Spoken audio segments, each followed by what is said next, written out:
Phoenix Wright, Ace Attorney Trilogy. Oh my gosh, how's it going, everybody? I'm excited. Phoenix Wright's been really fun, and I want to do more. Yep, very excited. So, yes, sir. Andrew. Yes, sir. I know that when we've been doing stuff, most of the, save for Pearl, most of the NPCs I've been doing. This is true. There is a particular NPC in this trial that I would like you to do. Nobody in chat tell him anything about any of the NPCs. Nobody say anything, okay? Don't tell him what this guy looks like. Don't tell him, don't guess. We're just gonna see if he figures out what NPC I want him to do. Oh my Don't God. say anything! Don't say anything! Okay, let's go. I'm here for this.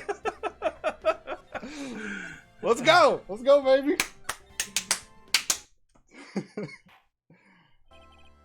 That's enough. This court sees no reason to further prolong the trial. The case is extremely clear. We loaded into this? Yeah. It wasn't me. I swear it wasn't me.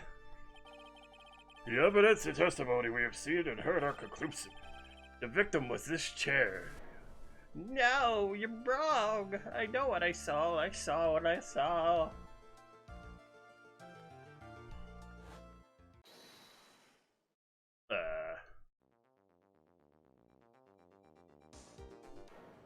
Yeah, I saw someone else there. A man. He's the real killer. He killed me with a Sparkles! Flavor crystals! Yeah. Why won't anyone believe me? This wasn't him, by the way. I don't know. I know. Well, I'd say that pretty much wraps this case up, wouldn't you? Mr. Wright? This court finds the defendant guilty. Guilty. The court is adjourned. Whoa. I don't remember that. Yeah. January 6, 10:03.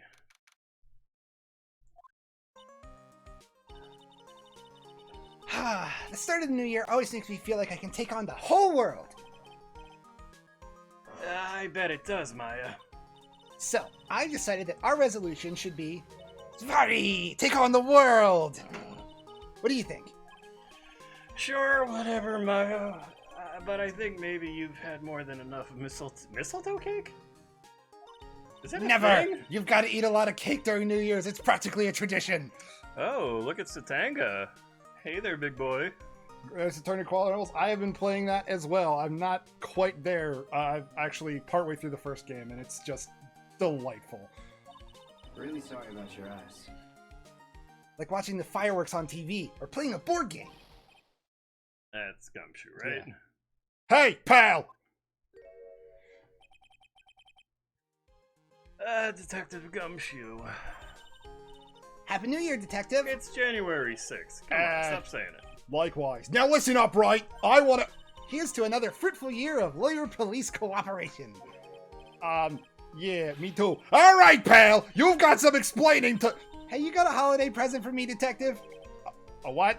Well, well, here, have this. It's really nothing much, but, Yay, thanks. Look, pal, we need to have a talk. Take a seat. Hey, what about Pearly? You haven't forgotten her present, have you? Like, Phoenix is just like playing a yo-yo or something. Yeah. He's so detached from whatever is happening. No, I mean yes, I mean no. Are you doing this on purpose? I guess I'm busted. How did you like my first practical joke of the year? Very funny, pal. Now let's see how funny you think it is when I show you this. What is it? A magazine? Hey, I want to see. Deadly poisoning brings guilty verdict. Defense attorney Wright trounced. Trounced? Let me see that. The defense attorney gave an almost childish amateur performance yesterday. What the heck is this? It's a report, pal, about you. Listen to this. Mr. Wright must take full responsibility for the ruling in this case. Well, and don't tell me you don't remember anything about it. But I don't remember anything about it! When was that issue from anyway? December of last year, which I guess makes it last month. That was a confusing way to say that, Gumshoe. Which makes it old news, you mean? But I wasn't involved in a poisoning case in December!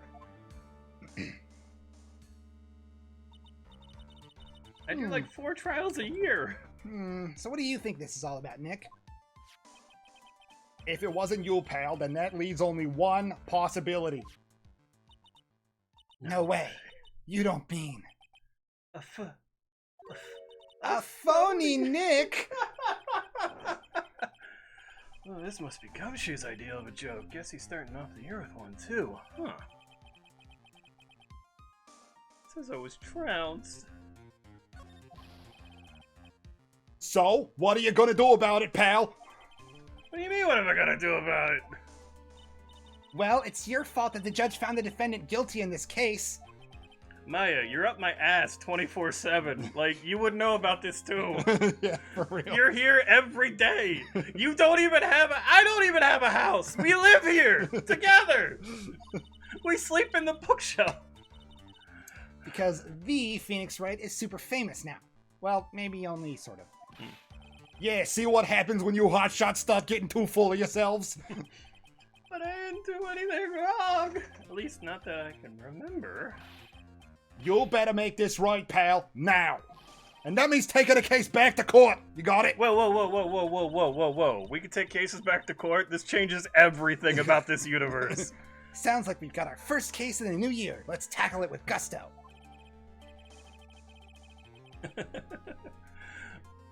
Sorry, I just saw Mike's Satanga's reaction to that. I can't escape Among Us. Ah! Amogus. Amogus. Amogus. I liked my joke about Christianity. Gee, he's a little sus. Mm. Good job, buddy. Good job. Hey, like a little streamer. Just like a little thing, and it's a good joke, like across the screen. Boo! It's a good joke and you know it. Search your feelings. I don't know. The judge already issued a guilty verdict once in this case. God fucking damn. That's how he sounds. That's his voice. God fucking damn it, Andrew. It's not easy going to be overturned. We can overturn cases. Again, you're blowing my mind. Yeah. Phoenix Wright So, 3. so apparently there is an appeals court. That's insane. I guess that New Year's resolution's gonna have to wait until next year. So you're taking the case, right? Good. I'm gonna head over to the courthouse then. After that, I'll go back to the precinct. Drop by if you need something, okay, pal? Mm-hmm. Andrew, have you guessed what NPC I want you to do the voice for?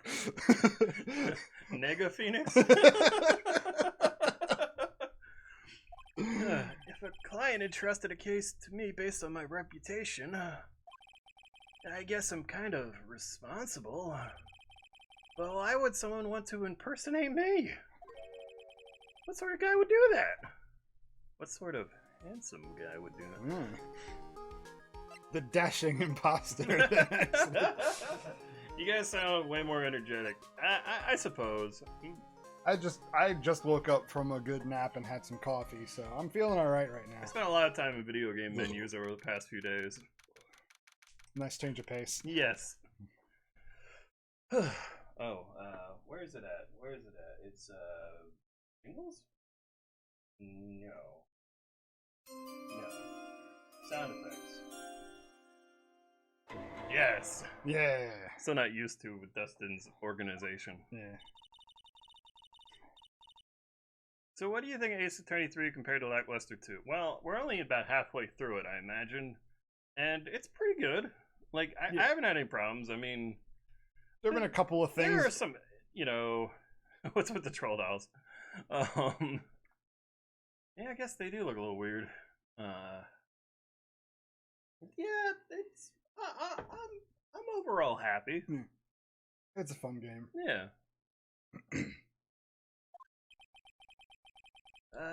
Looks like Gumshoe isn't around. He's got it so easy, leaving everyone else to do the work. No, he's out there somewhere. My bet is on the courthouse. Well, Hooligan did say it was his wife, so yes, they're handcuffed together. Okay. Marriage is terrible.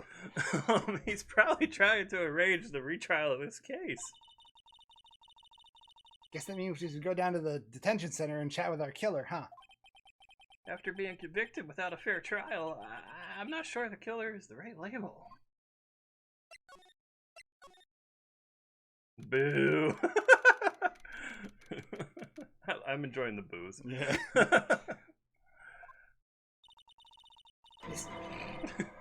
This is so nerve-wracking waiting to meet our new client.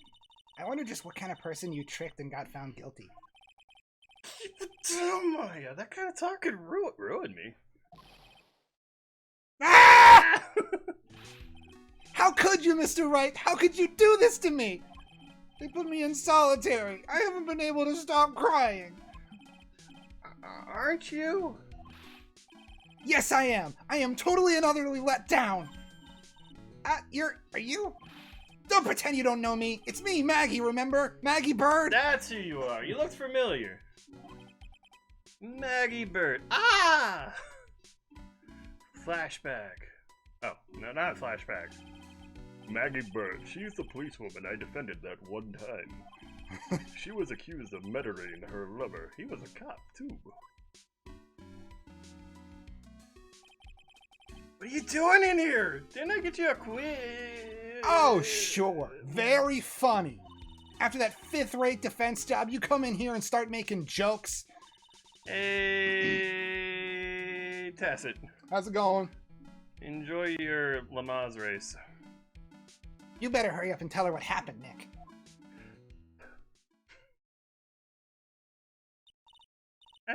Oh, I see. So that's where we stand right now. I'm sorry you've been caught up in another murder. My whole life's been nothing but a whirlwind of bad luck and failures. I vaguely remember her saying the exact same thing last time. But I don't mind. What's more disaster in my life? At least now the real Mr. Wright is here with me. I won't let the world keep me down, sir. Glickenhaus. Yeah. Glickenhaus. Glickenhaus. So, how come you're dressed like that, Maggie? Last year you looked so sharp in that police uniform. I was fired after that incident last year. You know, that's one thing I haven't, like, put two and two together with the Phoenix Wright series is like, hey, whatever you want to dress like in prison, just go for it. Yeah. And whatever you were wearing last, that's what you're going to wear for the rest of your life, so just enjoy. Yeah. She's, in this scenario, she's already been convicted. Yeah. Okay. No, keep her as a waitress. This is cute. Yeah. It's okay. I don't mind one bit. I enjoyed being on the force, but I think it was time for me to move on. You got fired because her boyfriend got murdered. She got fired because her boyfriend got murdered, and she was also there. Are you enjoying doing this range of voices from perky 19-year-old woman to perky 19-year-old woman? Yeah, I can't. I got nowhere to go with those two. It's so mean! She got a wardrobe change between games, but I meant like after you get arrested and you just are in your goofy outfit. Yeah. Like she was convicted in court and is still wearing her goofy outfit that she was wearing on the day of the murder. Yep. So what do you do now? In the second act of The Life of Maggie Bird, I'm playing the role of a waitress. Nerd! A waitress? Yes, in a French restaurant. It's a small place, but it's quite fashionable. Oh man, are you gonna get to do a French accent? Maybe Is there a French chef? There might be. Oh man! Man, do you want to do two voices? No! You would do so much better at that than me. I know. I know. I was more excited because I could hear you doing a French chef Yeah. in my head. Oh, wait, where do you see this guy? Oh my gosh. He's bald, isn't he? No. Oh. My charming smile and shapely figure came through for me. And the owner, Mr. Armstrong, hired me straight away, sir. I'm thinking of like Will Sasso's French Canadian like combo. What was it? Nah, man, the dude was in Taxi Drivers, man. It's only for me. Sorry, anyone watching. And then you got into this mess straight away, right? Yeah, you could put it that way. What happened? This whole mess started on the 3rd of last month. And it happened at Trebien. Trebien? Yes. Yes. It's a restaurant where good service and a friendly smile are always included. Oh. Oh. There were 2 men at the table, both drinking coffee. Vegeta, what does the scatter say about his power level? What? And then...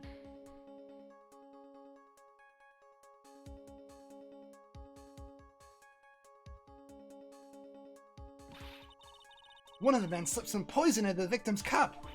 The victim took just 1 sip and was gasping for air. I was so shocked I passed out.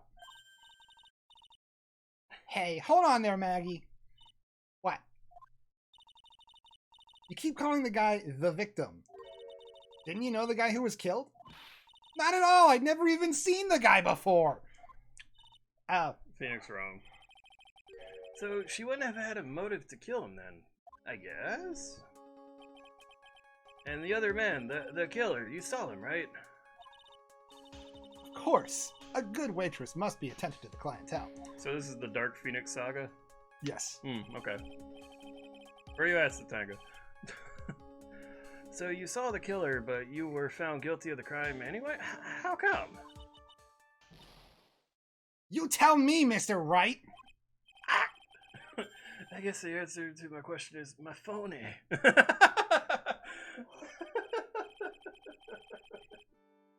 I mean, you're not wrong, Satanga. Where'd you put that? Anyway, she saw the killer. Better see if I can get a description of the guy. So, if you saw the murder, why were you still convicted? Because no one else saw. Saw what? The other man. The other one who put the poison in the victim's coffee. Everyone testified that way. Mr. Armstrong, the customer, everyone. The victim was sitting alone at his table the whole time. But how's that possible? I don't know, but nobody, not one person would believe me, sir. Even Phoenix Wright, my one last hope for a failed trial, failed me. What a pathetic defense! My granny could have done a better job. Look, that wasn't me, okay?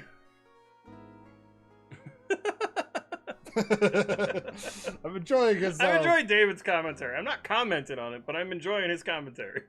Oh shit, another left turn? Holy shit!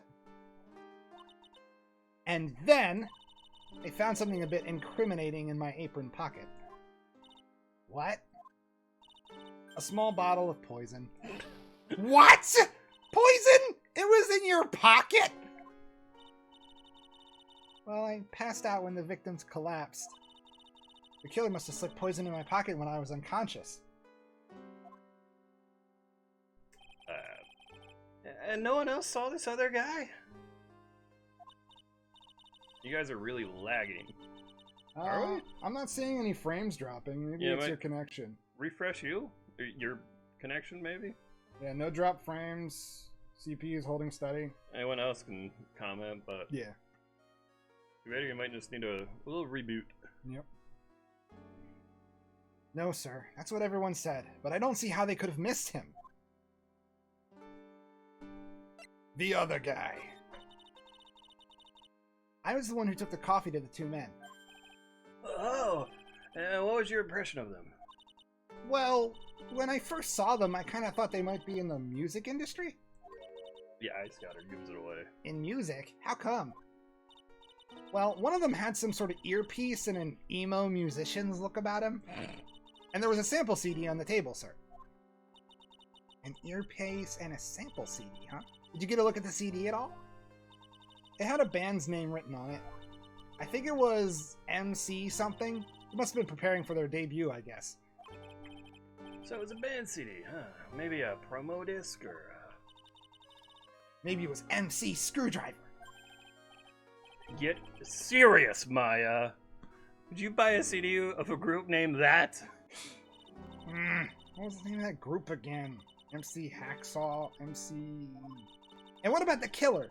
What do you look like? Well... Can't touch this. Well, I don't really remember. Only that he was a young man. Well built like the victim, really. Well, I guess that's it.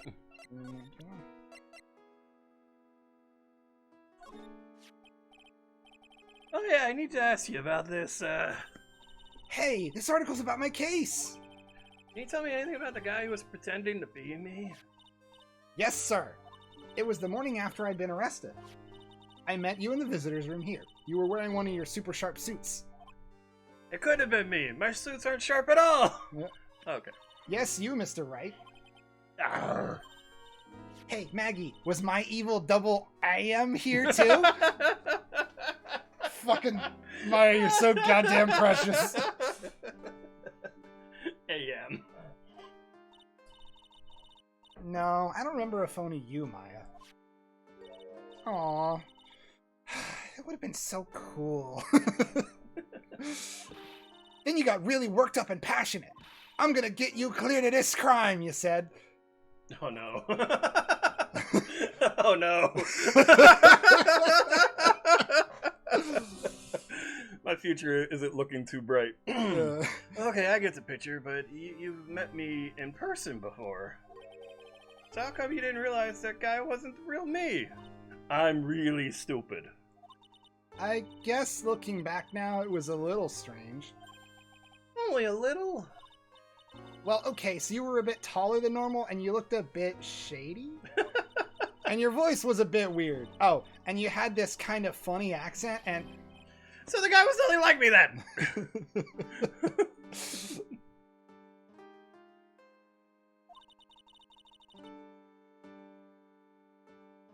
But he had your spiky hair and blue suit.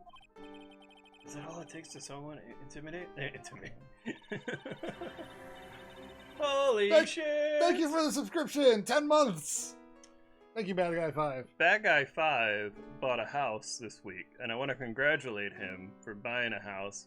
Basically, the short story is that, like, his first kid was getting kind of boring, so him and his wife was like, we need more space to have a second, better kid and try to get this right. I see. So that's their plan.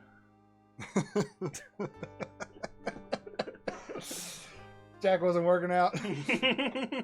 23 months total. I'll see you son of a bitch. Alright. Mob.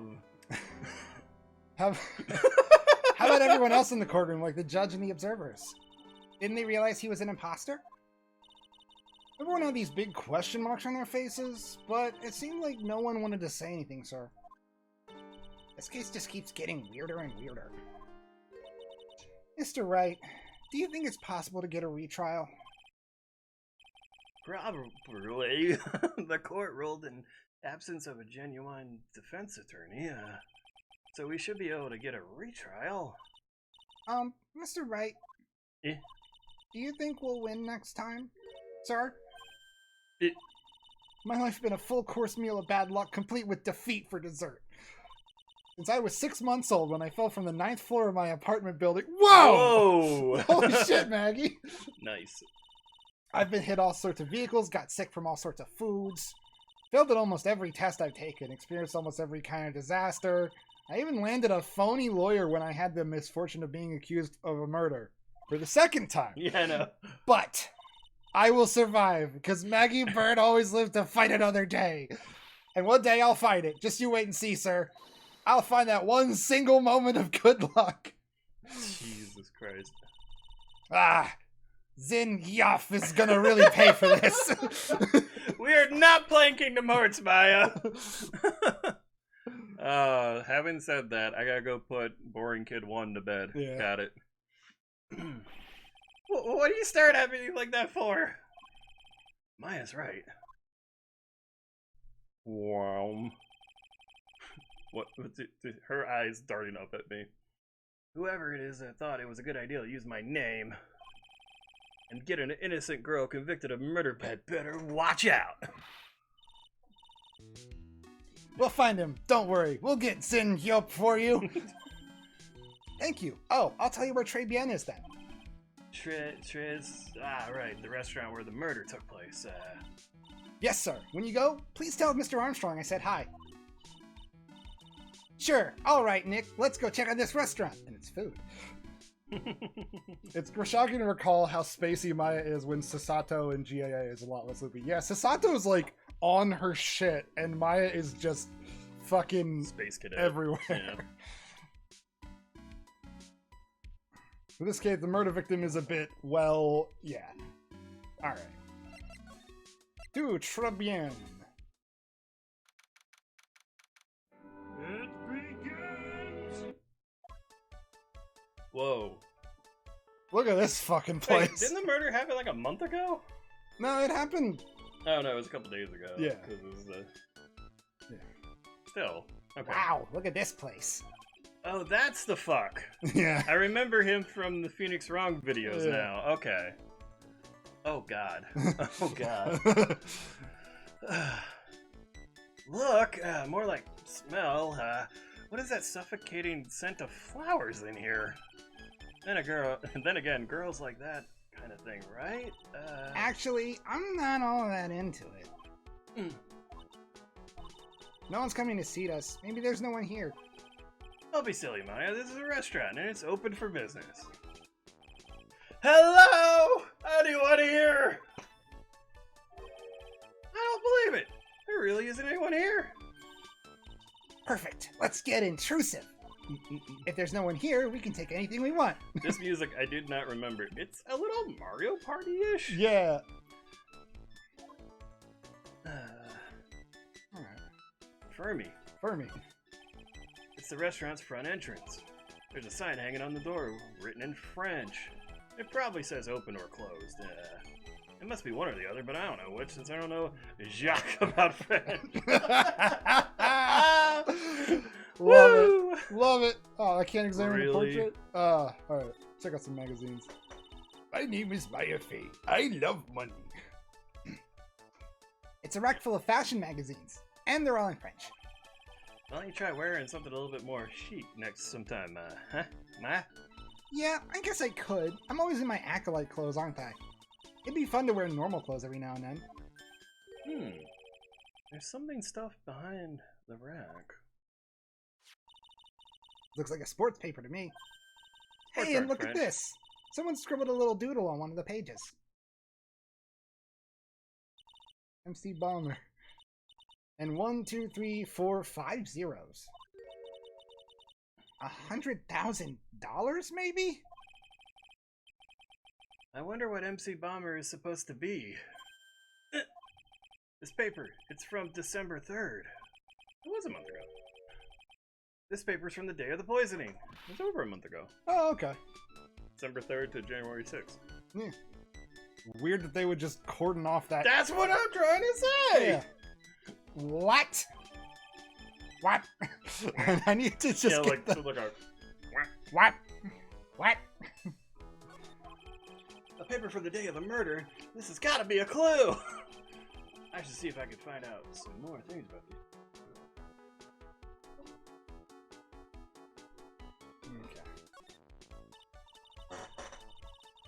Look, it's one of those magical boxes that spits out money. You know, you're the only person who would ever describe a cash register in that way. Alright. Look at all the little trinkets tucked away in here.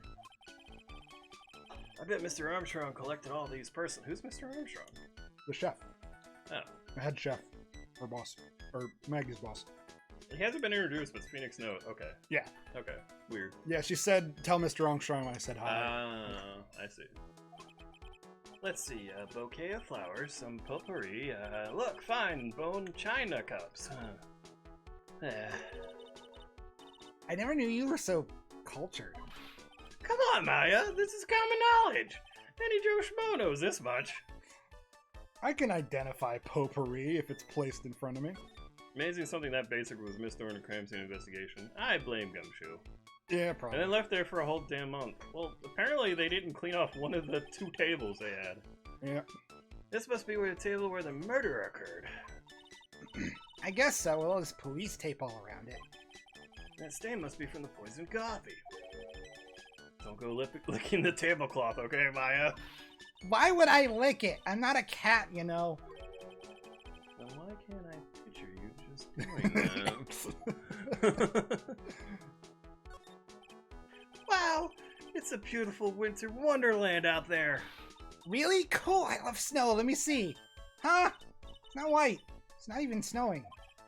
Got you! I was only kidding, Maya. Nick! There are lies that are okay to tell and lies that definitely aren't. All I did was tell an itty-bitty white lie about the non-existent white snow. Besides, we came from outside. I know. Like, the idea that she would forget that it wasn't snowing. This restaurant has partitions that separate the tables. When you're seated at a table, you can only see the tables to your right or left. Okay. It's a surprise tool that will help us later. This table is set nicely. It just needs a customer. What do you think this flower is, Nick? Let's see. Well, it doesn't look like a tulip, and it's not a sunflower. I don't think... Duh, even I could have told you that. Well, those are the only kinds of flowers I know. Dagnabbit, I'm a lawyer, not a botanist.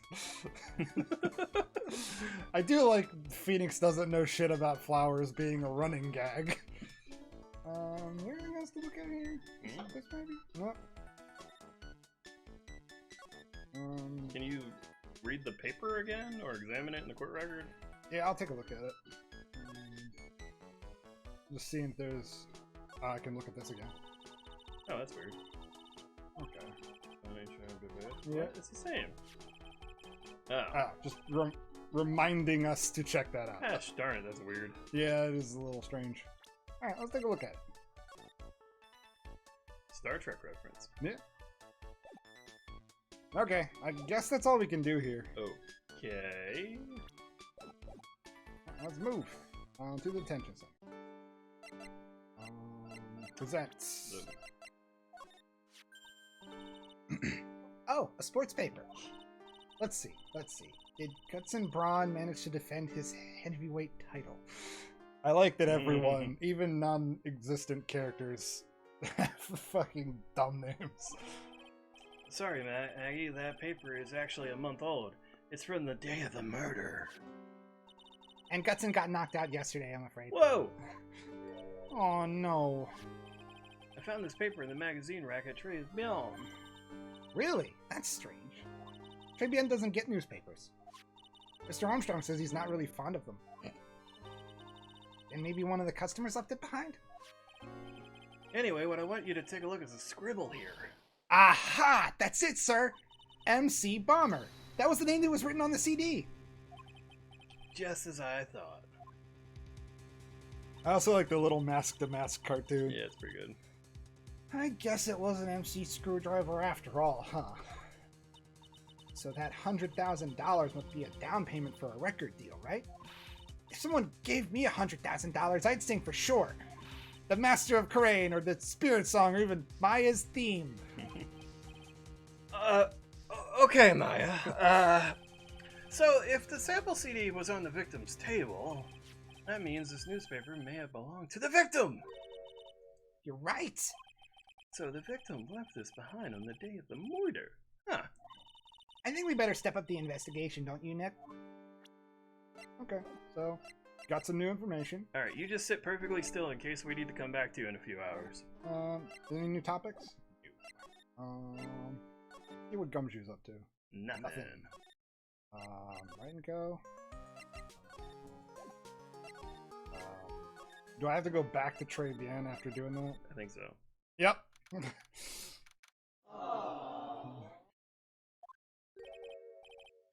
Oh la la! Bonjour! Welcome to la Très Bien! Oh, hello. What happened to Maya? She's frozen stiff. Bienvenue! Welcome to my petit restaurant! Look at this motherfucker!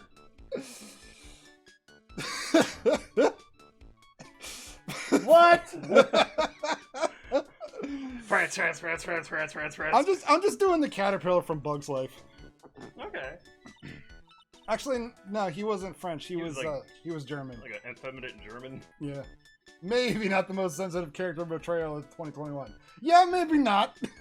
Well, I need Dustin to like ratchet it up to 11. Oh yeah, so- 100%. Huh? B Avenue. Oh no, my petit Julie. Huh? Me? Look at this face, like the kitten rejected by its own mother. You are fatigued, no? Alors, you need this. An aromatic battle in old meow. The fuck. Melons of Nelly or La Rose. My personal recommendation. You think I need what? Oui, just add a couple of drops of this mixture to the bath water and voila. It will soothe your body and your mind. It's simply fantastic. Really? And follow monsieur. Who? Me? Look at that face. Like the puppy rejected by life itself. You are fatigued, no? Yeah. For you, monsieur, I recommend this. Oil of bergamot. And maybe a hint of... Oui. I will add the peppermint and la corissage for a fragrance exceptionnel. Such an invigorating recipe will bring out your delicious beauty, monsieur. My beauty! Alors, if you will be sated, I will bring you the special menu of the day. Dustin, I thought this was the character you wanted Andrew to voice. The one you're talking about won't show up for a while, if I recall correctly. Yeah, I was actually gonna make you do it, Oh, okay. but then I remembered Nega Phoenix, and I'm like, oh no, he's gotta do that guy. He's gotta do that guy. Okay, that's fine. Oh. I forgot both of those characters were in this case. But, holy shit. I feel like we put a lot of makeup on Aaron Hansen. Actually, we're not here to eat. We're lawyers. Ma bien sûr. I know this already, monsieur. You are La Phoenix Rat, no? Yes. You know me? My, oui. I never forget a man who flirts with me, especially in court. I guess he was cross-examined by our mysterious Zin Yap. What that she's just continuing with that. It looks like everyone to do with this case already knows who I am already. I wonder what sort of impression Zin Yap been leaving on people, don't you? Allow me to introduce myself to you again. I am Jean Armstrong, enchanté.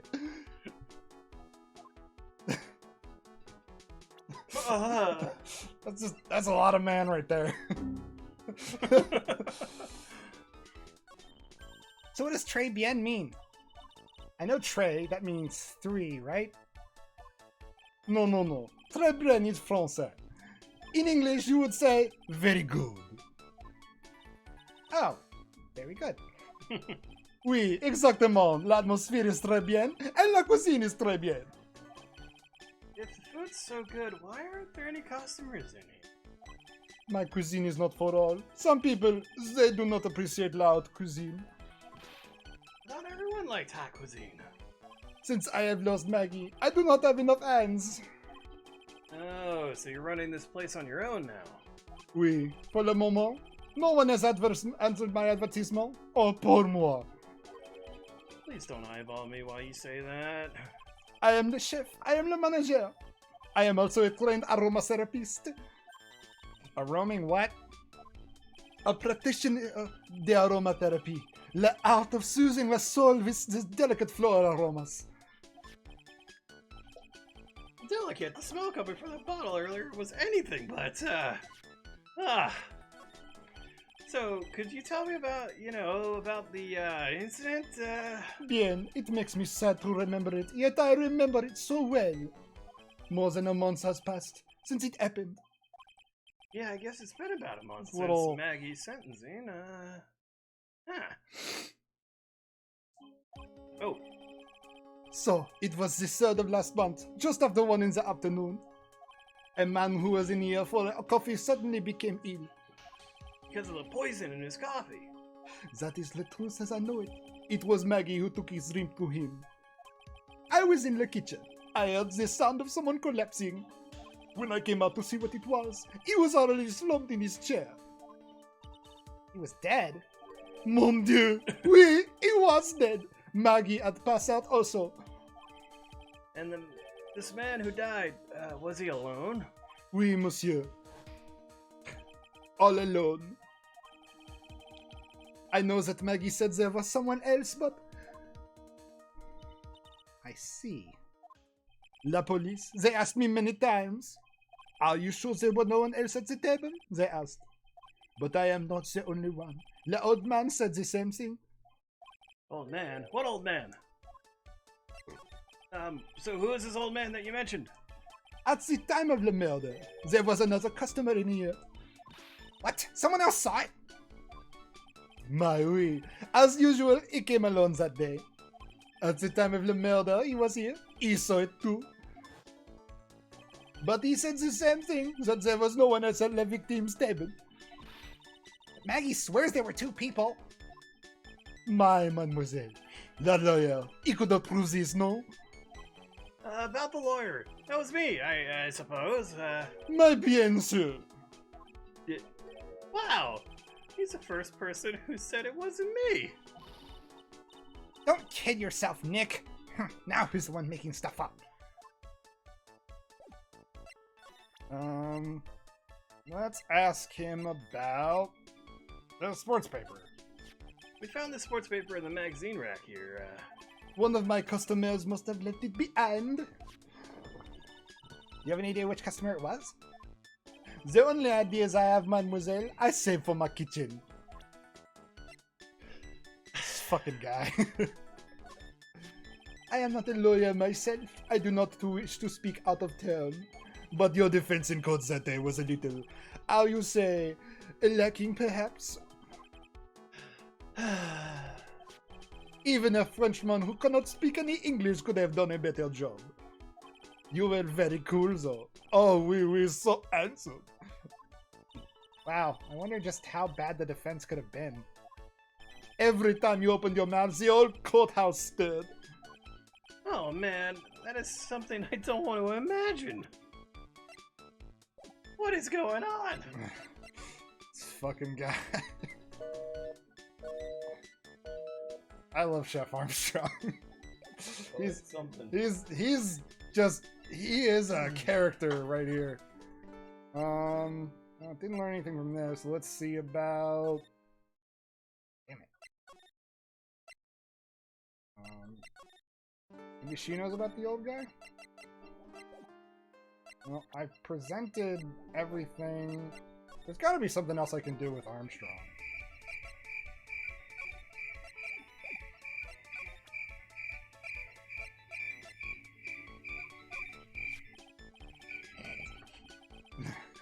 Please, monsieur, there is no need to show me that.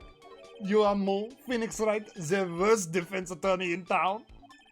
I think I can imagine how you formed this completely wrong impression of me.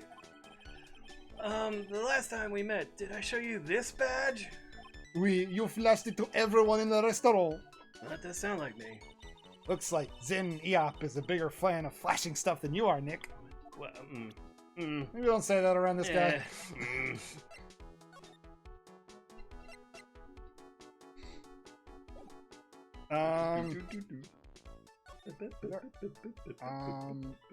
I could keep. Again? Yeah, Are we supposed to re-examine it? maybe. That's it. That's all I can That's do. so I've weird. presented it to both. Why is the crime scene roped off and not cleared off of Yes, I know. That's what I said immediately. And it's still driving me crazy that it hasn't been asked or explained. I hope at some point the game is like, oh yeah, this is why I didn't touch it. Yeah. The famous the murder. You know, it's the attract customers. There's a murder here. You want to do Armstrong? No. I mean, you can. That was pretty good. Yeah, but then I'd have to pronounce the French words. And like, you came from French-speaking people. No. Your parents. Well, You were like, no, and I was like, your parents. Well, yeah. yes. But we never spoke any French. I know, but you came from people who did speak French. Mom did speak French. She doesn't speak French now. I know. I've heard your parents speak French to each other. Oh, yeah. In that's broken... What is French English? Like Spanglish, you know?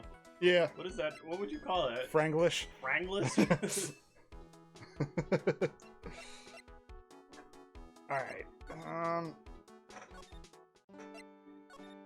Okay. Maybe...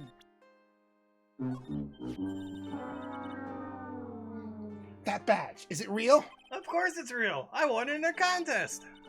What are you even talking about? I've heard your parents speak French is all I'm trying to say. Yeah.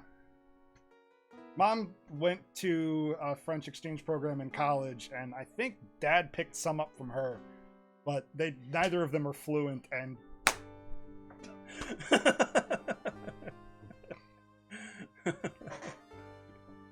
Have you asked? No, okay. It was a while ago. It was when I was living there. Yeah, it was forever ago. And we had a discussion about it. Yeah. Once. Like a decade ago. Yeah, seriously, you see why it didn't occur to me at But first. then, your mom has some evidence. That's all I'm trying to say. Yeah. Okay. High school, I thought it was. It's still significantly more of a French connection than I have. French connection.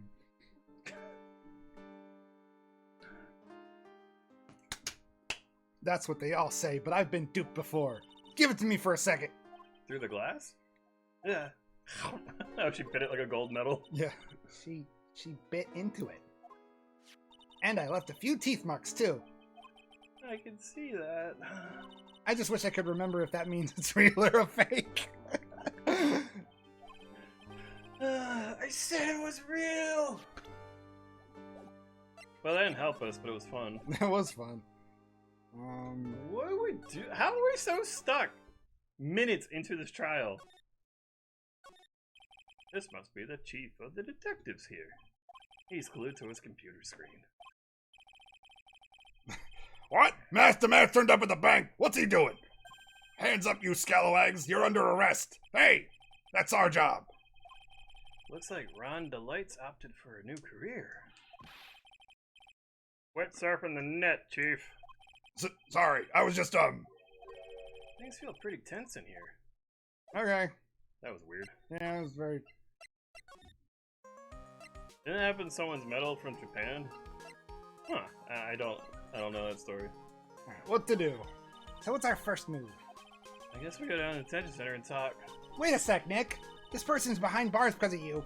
Whoever it is... Wait, no, we're... Hey. What is with this case? How are we so stuck?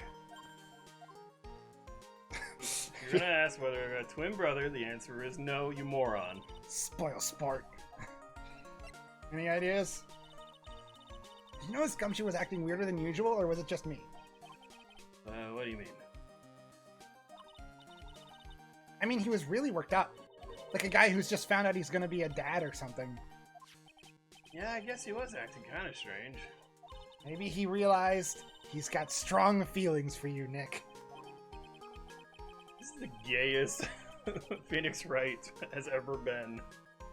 And Edgeworth isn't even around. The gayest Phoenix Wright's ever been so far. Oh! Considering how we interact, I seriously doubt that, Maya. Well, if he wasn't nervous because of you, And maybe it's because of our guilty client. What do you want from me, game? Am I going to have to look up a walkthrough before we even start? Okay, I have shown... Yeah. Yep, we have gone through that. Do we have to show anything twice? Yeah. It feels like Armstrong should have led us to the next thing. I think he does, but How did we not? Do we present, like, Maggie to him? oh, you know what? I forgot you can present people. Present him. Well, how old is he? 39. Whoa! Yeah. Wow, okay. Maggie was a policewoman once, n'est-ce pas? Yes, but she had to quit for reasons beyond her control. Oui, oui. She was the suspect in the murder investigation, no? Hooligan, I like it that you came to you can present people, right? Remember good old Bumblefucking? Because Bumblefucking didn't forget. Look, I just forgot about one of the game's major mechanics, okay? Oh, you know about that. That is why I gave to her the perfume for the happiness. Happiness perfume. We blended from bergamot like I have given to you before. But But she's been arrested and found guilty this time. this is true. Her natural aroma of unhappiness must have been very strong. Just admit it, your perfume doesn't work. I am not surprised she was the prime suspect after something like that took place before my very eyes. Something like what? Okay, here we go. What's this guy talking about? Does this mean Maggie did have a motive? We gotta ask this guy for more info. Stat! Why couldn't you just have that dialogue option? When Maggie took the copy over to the victim, did anything happen? Oh, oui. I suppose you could say so. So what happened? No, it was nothing. Look, Maggie said she didn't even know the guy. But she's still been indicted for murder. The prosecution must have come up with some kind of motive. Oui, it is true. If there was anything at all between Maggie and the victim, this could be relevant. So please, tell us anything you know. No. Dang you and your chocolate eyes. Cyclops. No way. What are we gonna do, Nick? You just have to remove. What the? What's wrong? The Magatama. It's gone. No, it's right there. Huh? I had it in my pocket, but it just vanished into thin air. What? But I can see the Cyclops. Maybe that means the Magatama is nearby? What a stupid twist. Mr. Armstrong, could I just confirm something with you again? The table where the victim was sitting, was anyone else sitting there? That is a question you will have to ask him yourselves. Huh? M? La old man spends all of his time down the park. The park? Oh, a park! What park's that? Behind the restaurant, it is called Vitamin Square. Thank you. You vous en prie, my dear. Let's go check out this Vitamin Square right now, Nick. That's why I said tick. I don't know. Let's go to Vitamin Square.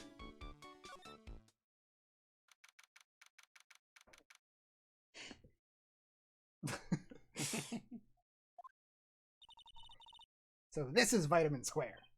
Yeah, I see where they get the name from now. The fruits scream vitamins at you! Hey, Nick. That's the guy, right? Isn't that the old man Mr. Armstrong was talking about? That grouchy looking grandpa? He's throwing seeds out for the pigeons. Maya, he's not throwing seeds for them, he's throwing seeds at them! Wow. My grumpiness threat level has been raised to red.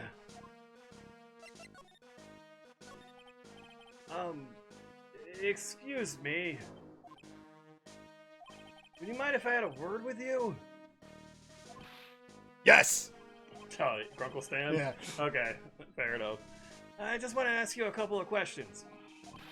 What's the matter with you? Can't you see I'm busy? So you don't like my seeds, huh, pigeons? He's really chucking the seeds at him. That's gotta hurt. Go on, eat this! Hey, it's Japanese Popeye. Rudolph the red-nosed old man. Excuse me, sir, can I ask you about a Maggie Bird? I don't know any Maggie Bird. Yes, you do. Maggie, the waitress at Très Bien. Cat, it's a disgrace, I tell you. An utter disgrace.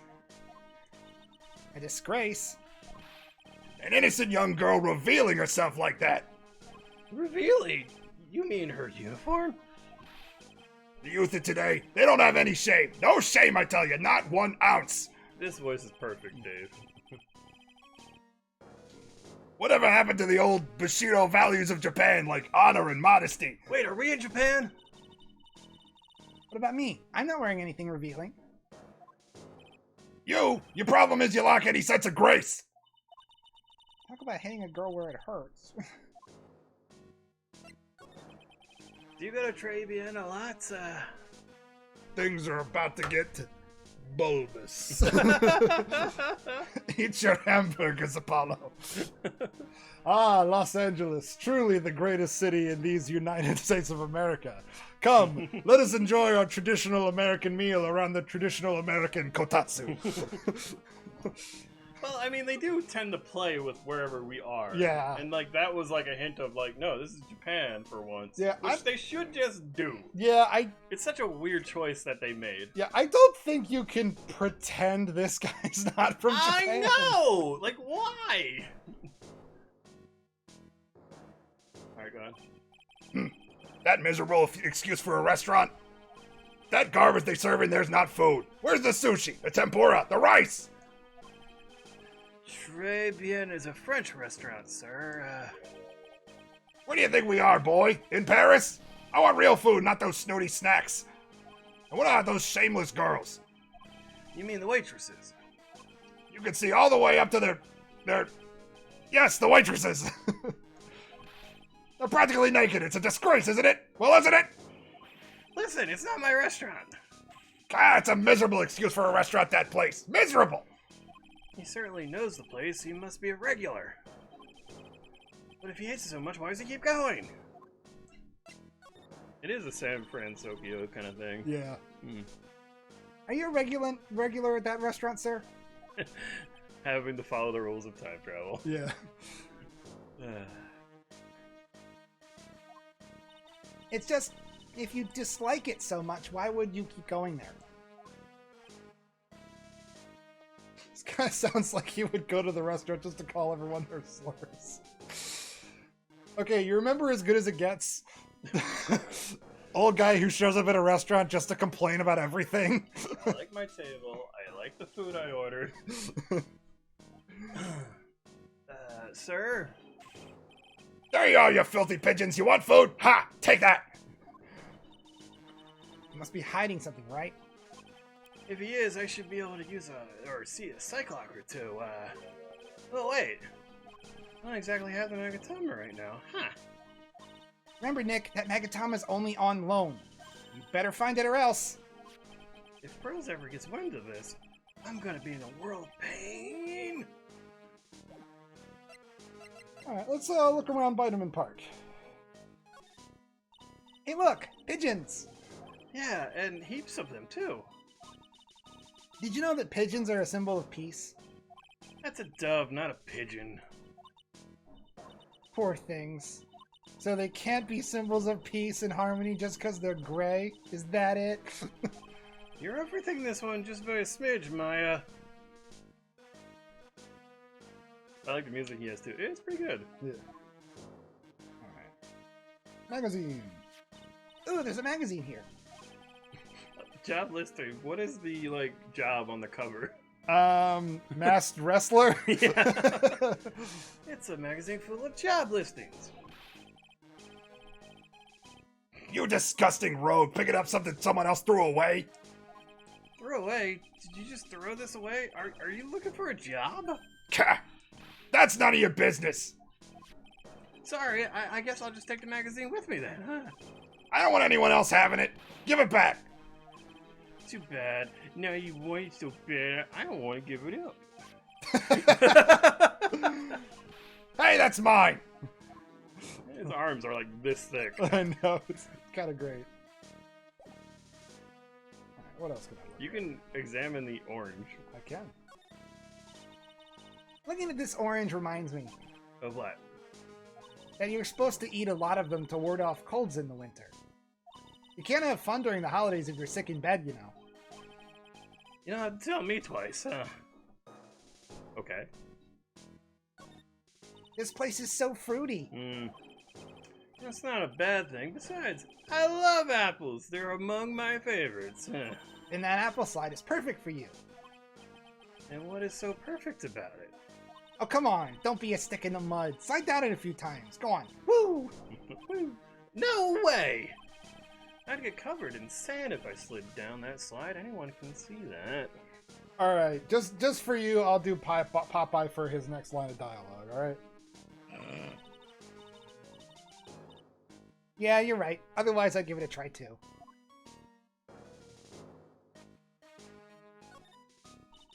I used to love sandboxes like you wouldn't believe.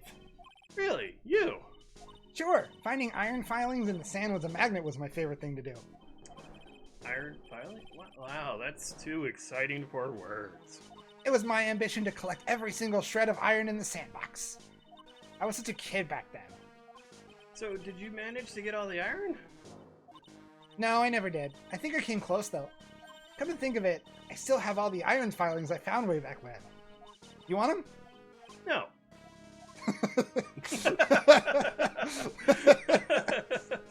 I love it when they just have those little interactions like, hey, you want? No. You want to present some stuff? Even. I'll do sports paper. Excuse me, sir. Could I just ask you about the? Okay.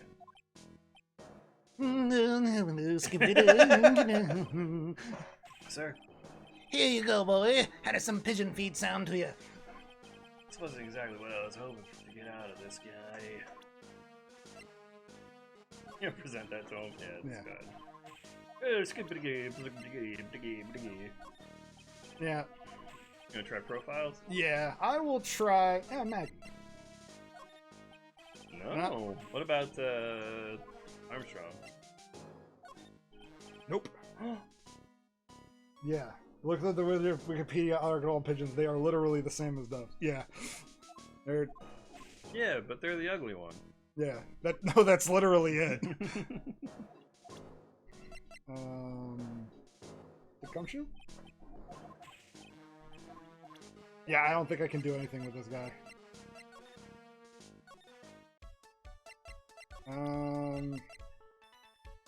Listing? Mademoiselle! Sorry, I forgot what this was. Yes? Are you looking for la job?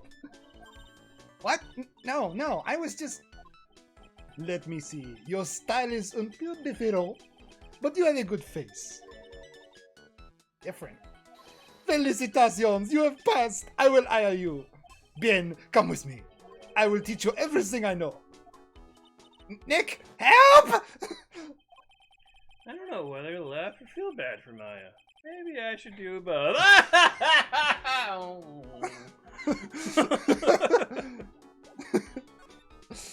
Finally, we can get some fucking work done. I think if you examine stuff now, it's just Phoenix like talking to himself and waiting for her to say something and just going like, "Yeah, that's right, Nick." Like, fucking... That's not a sidekick, that's just your hand.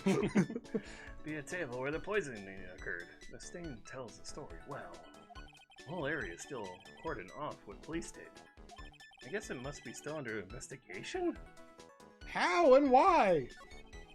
Armstrong must be a pretty big meat freak. He left that magazine there for a month. He's already had the table ready to go. Now, if only the food in this place was edible. You haven't eaten it yet, Nick. Yeah, dude, don't be an asshole. Oh my gosh, it's snowing. It looks pretty cold out there on the streets. Peaceful though. It's nice to see that people can take it easy after a holiday rush. There's a bunch of little trinkets on the shelf by the door. Mr. Armstrong collected all these personally. This is very familial. Yep. Oh look, It's magazine. a rack of fashion magazines, and they're all in French. Ugh, a little pulls, a little atrocious. Some of them have been circled in red. I really hope Mr. Armstrong is not thinking of buying them. Judgmental? Yeah, a little bit. It's coming from somebody who wears the same cheap fucking suit every day. It's really tight behind the cash register counter. Did Mr. Armstrong even get in there? And if he got in, could he get out again? What I'm trying to say is he's fat.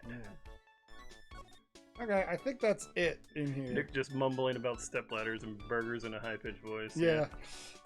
I'm reminded. I could really go for a burger right now. Thanks, but he's got like a little tiny wig. A little necklace coming off his hand. Yeah. Cohen Village and not. Well, time to leave my assistant here with this strange man. Girls, is that you? Hi, Nick.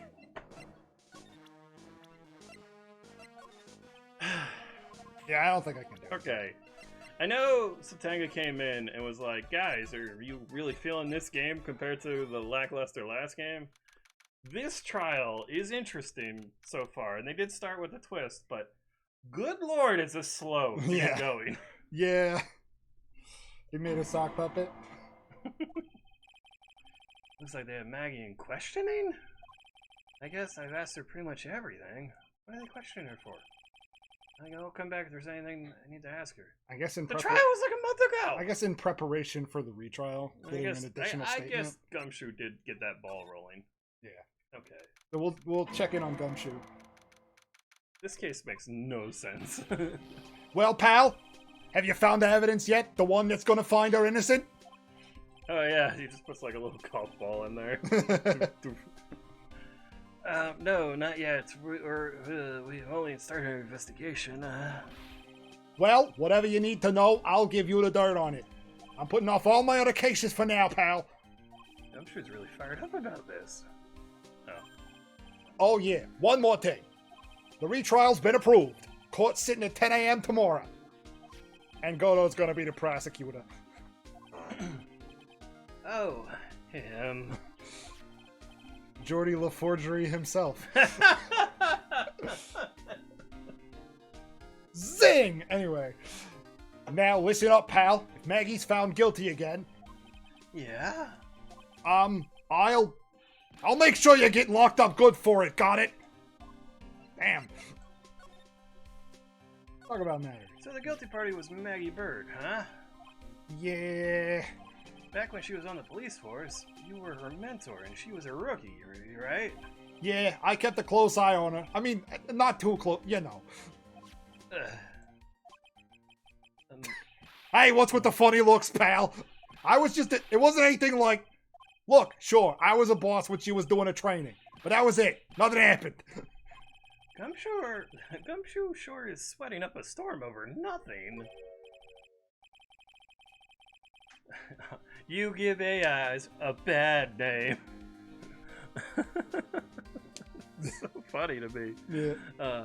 That's it. So big old Gumshoe has a little old crush on Maggie. Hang on. 32, 23. Okay, 9. Not too bad. Yeah. Not too bad. Could be worse. I mean, yeah, a couple of years ago when she was a rookie, yeah, I guess it still holds up.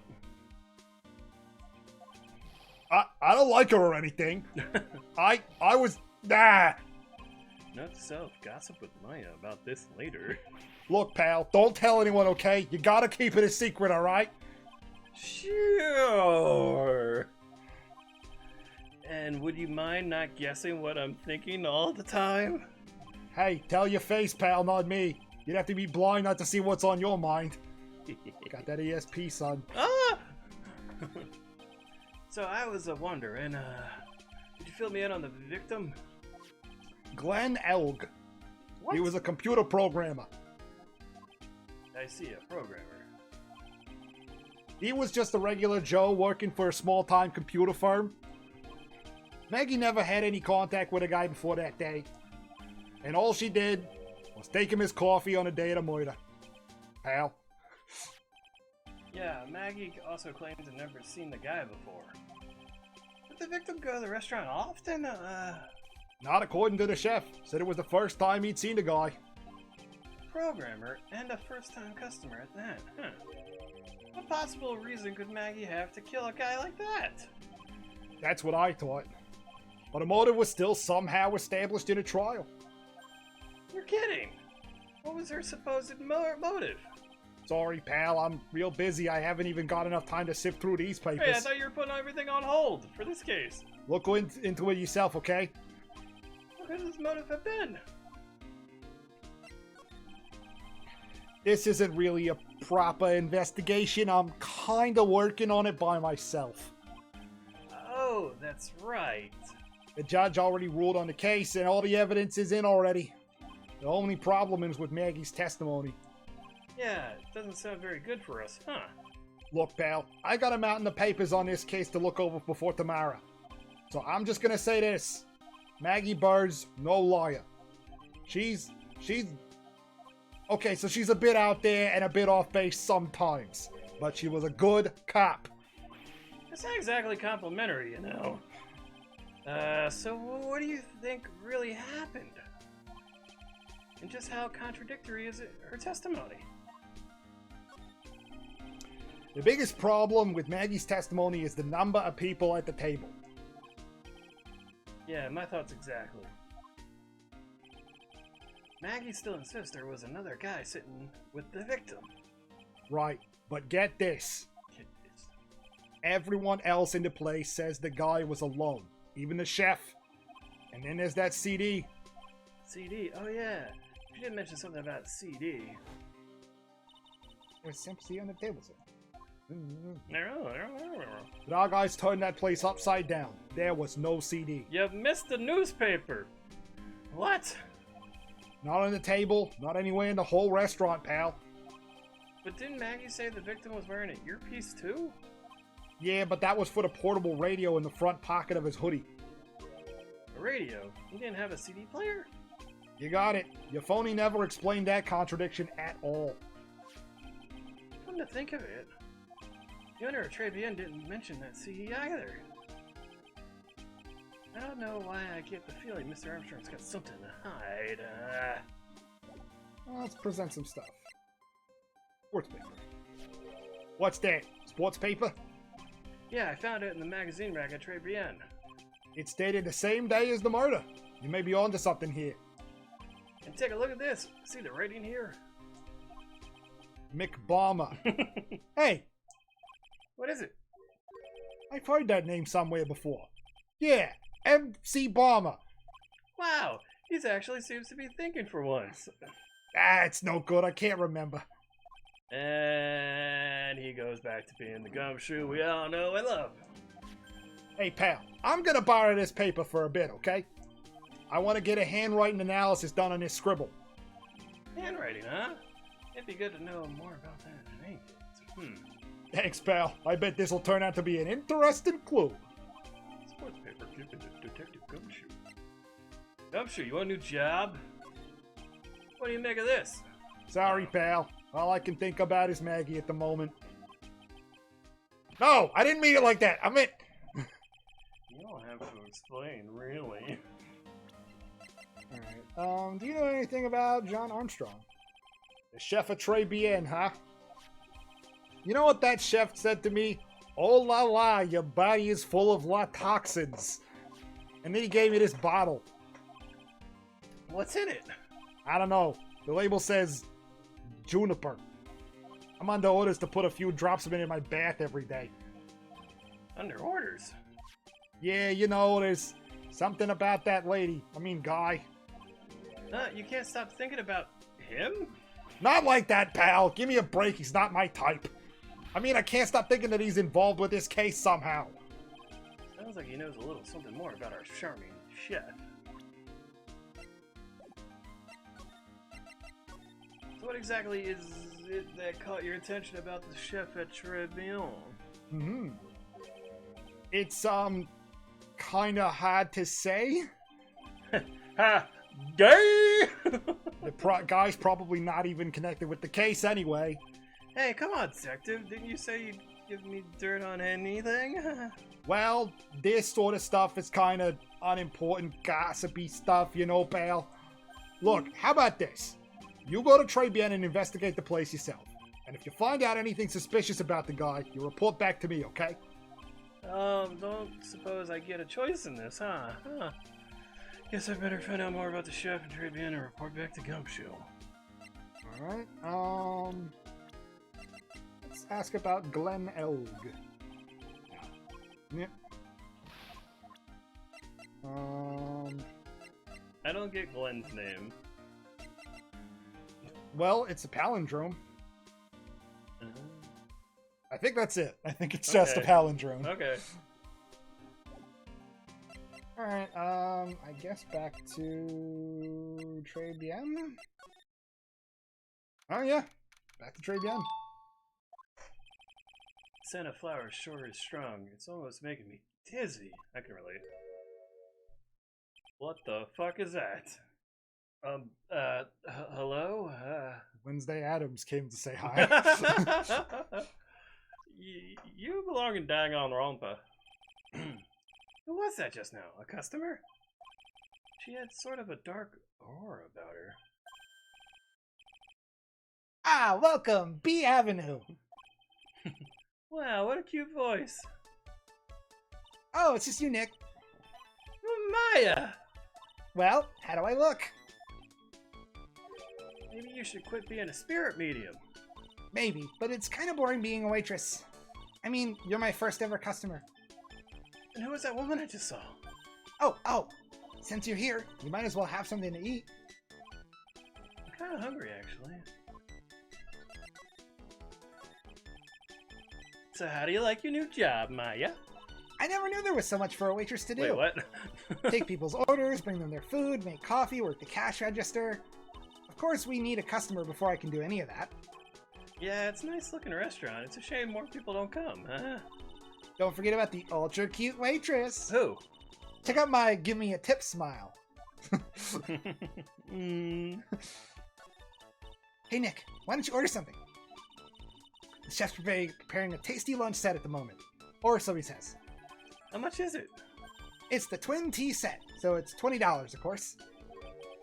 Twin tea set, I believe. I'll be taking a pass on that. It's kind of expensive. What? But you can't. Come on, Nick. It's not every day I get to be a waitress. I want to try carrying plates and working the cash register. How about cleaning the toilets? That should keep you busy. Yeah, right. Maybe later. About the lunch. Oh, fine choice, sir. No, ah. Kitchen! Lunch special, please! With all the extras, drink, side salad, dessert, and gift. I don't need any of that. Just a moment, please, sir. Ah. Well, he's really getting into this. So, how much is this lunch? $20. Oh, with the drink, side salad, and dessert, it's $45. Hey, wait a second, Maya. Sorry to keep you waiting, sir. Here you are, our deluxe Fortify lunch set. Whoa! A dish inspired by a lobster and abalone fricassee with a balsamic vinaigrette. Bon appetit! Thanks. Come on, Nick. Hurry up and try already. Lobster, huh? All right.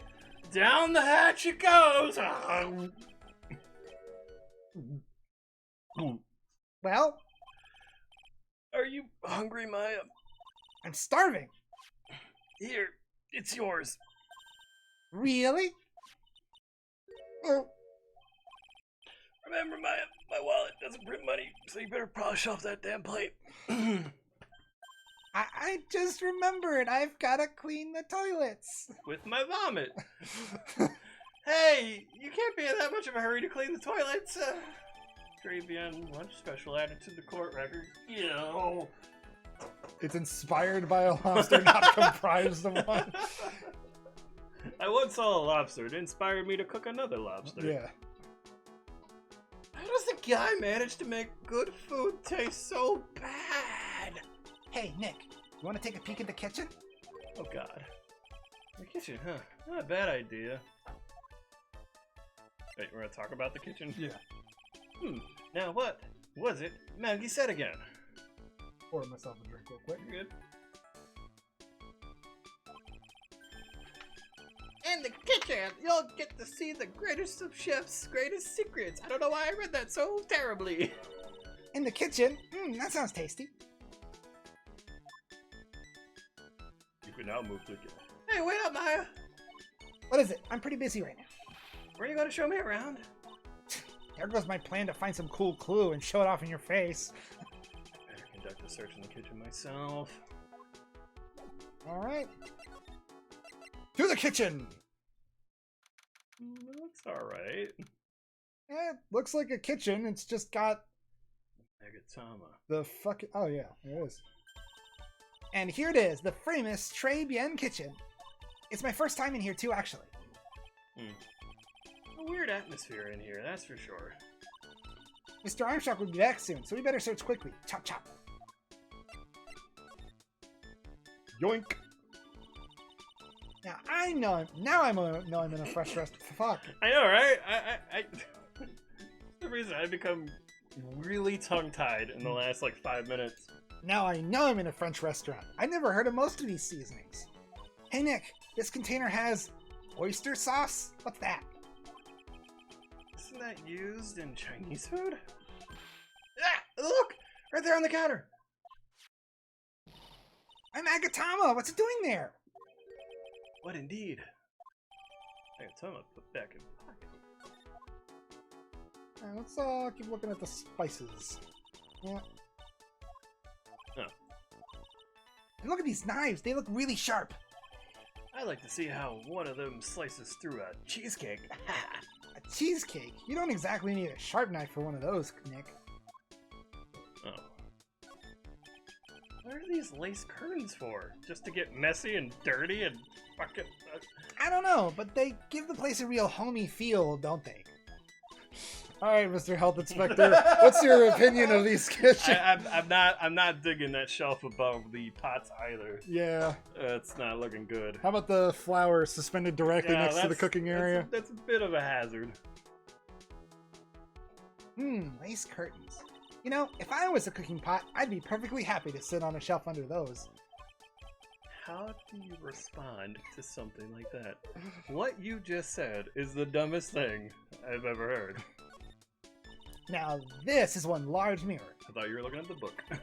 I bet this is where he makes himself look pretty. There's a book on the dresser. Clarice Armstrong's Bedtime Literature. Not exactly Pulitzer Prize material, is it? You're a Pulitzer, not a Pulitzer guy? Yeah. Okay.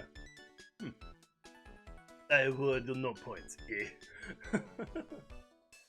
It looks like a collection of poems he's written. Poems? Cool. We won out. And say it in your best French accent, with intensity, okay? Okay, here's one. It's called Printemps? The two of them, like actors from a film. The coffee still undrunk. The nothing's over too soon, and that sad Sunday's morning, the foolish cocktail so delicious. Take the last sip of your tea, and I know what I will do. I must lie to you. I must. Huh? That's it? Yep, that's a poem for you. A lazy man's story. I really love that. It's like, yeah, that's what poetry is. Yeah. France. What's this? It looks like a treasure chest of something. Wow, look at all these little bottles. Oh, they're the aromatherapy oils. He's got so many, they're overflowing to the floor. Let's see. Oh. 1, 2, 3, 98, 99, 100. They're all the same, too. Hey, wait a minute. What is it? There's one bottle that's different from all the others. Well, what do you know? It doesn't have a label on it either. And it doesn't smell. Well, what's that liquid inside then? I wonder. Hey, Nick, we should borrow this. I mean, look how many bottles he's got. He won't miss one, will he? This seems illegal. Yeah. I do like, unlabeled bottles in kitchen. That is a violation. Mmm, that smells good. Something's bubbling away nicely in that pot. It must be the lobster and abalone fricassee with the balsamic vinaigrette. So Tanga, if you want to send us a poem, I can read it in the same French accent and zeal, if you think that would help. Yeah.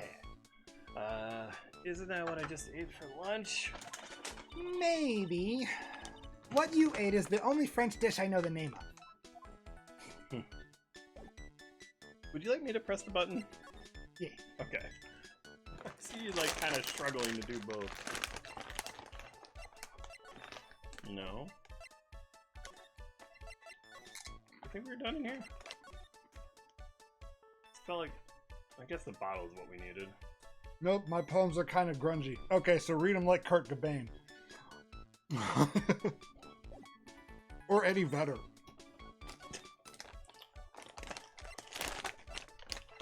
What an exciting stream we're about to have. I don't know what to do. Oh, go to Vitamin Square. Oh. The old guy's not here anymore. Drat. And I still have some unanswered questions for him. And poison. A scooter, huh? We'll leave it right in the middle of the park like this. The wheel guard and the light are busted. Guess it must have been an accident. It's totally wrecked.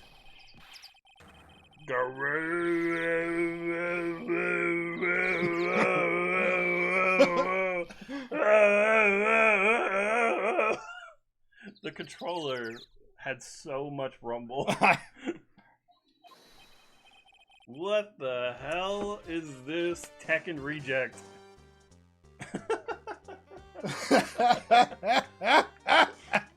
What is he supposed to sound like? He looks like a bad Street Fighter type character. Yeah, I'm thinking like... Hey, what do you think you're doing with my bike? Yeah. That's about as good as I can give you. You've been messing around my new ride! What's that what you've been doing? New ride? Isn't that kind of old? Go on! You's gonna pay for this! It wasn't me! It was just passing by. Hey! Then who's that covered in the saddle? Dude, crap. Hey? Was it Gore? I think Is it's it just... growl? yeah, it's a growl. It's such a weird... Growl! Yeah. You's gonna pay! You'll catch my drift. Less John Travolta, even angrier if possible. Angrier, okay, I guess. He is red. No, wait a second, I'm not a pigeon. So I could have done... wise guy! I ought to beat you so hard you feel like you was smooching the express train. I got nothing. I'm trying my best. I know. No! You's better watch your back. This ain't over. I'm gonna round up a group of lawyers and then you's gonna pay. Actually, I'm a lawyer myself, huh? Well, what did you say? I'm finished right. Go Phoenix Wright, you's a saying, you Phoenix Wright. Yeah, I am. So you a wise guy too, huh? 'Cause I'm a Phoenix Wright, the one and only. Is that a bit like Don King? I don't know if I could do that. What? Out of my way, I've got a cruise. He's gone. Surely that guy wasn't my phony, was he? He wasn't anything like me! I guess I better make a note of the scooter. There's a broken scooter in the court record. Ha! Pathetic! Oh, it's you. A few threats with from a little brat like that, and you look like a pigeon that's got seeds in its eyes. Have you been here the whole time then? I was in that strawberry. I had some thinking to do. I love that sentence. I was in the strawberry. More like some cowering to do. Are you a regular at that restaurant, sir? It's just that if you dislike so much, well, do we do this? Yeah. Keep going there. Well, Maya's not here. Oh. Sir? Oh no. Yeah, okay. I have the Magatama again. Yeah. Best theme guy. Yeah. Hey, Fox. I knew it! This old guy's something to hide, but what could it be? Let's present. He's not in there yet.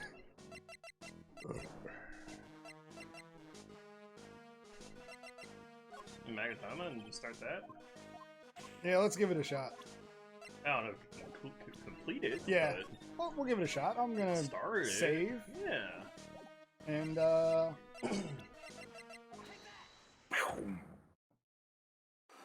Psych lock time.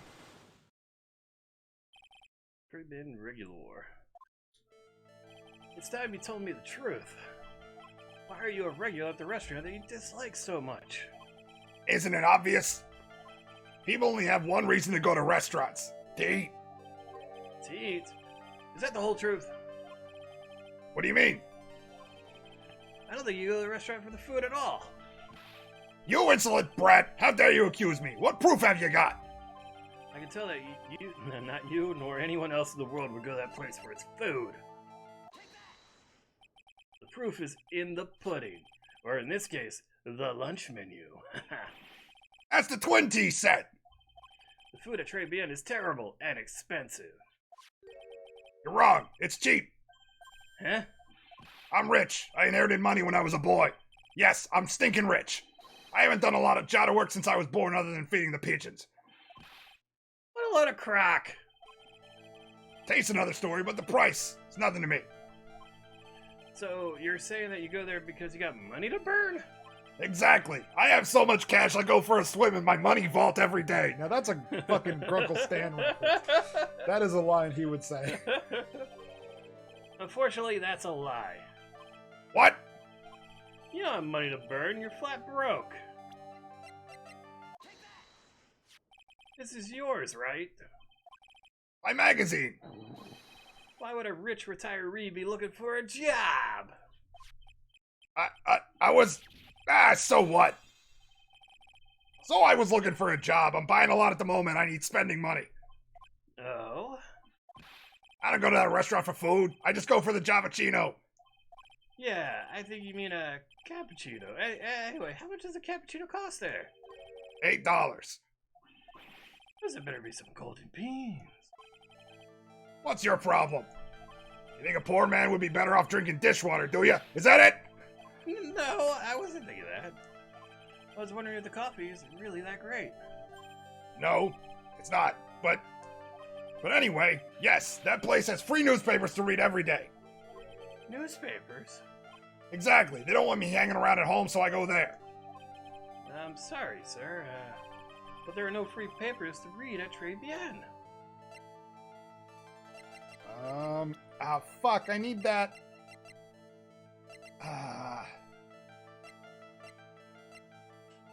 Do I need that newspaper? I'm gonna save. Okay.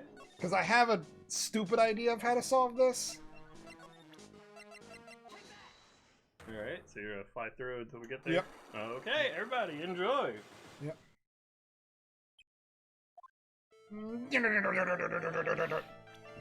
How you doing, Fox? What you up to? How y'all doing? Adventure game. Duh. Yeah.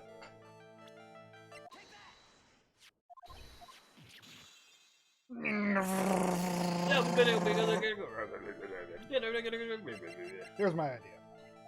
Nope, that didn't work.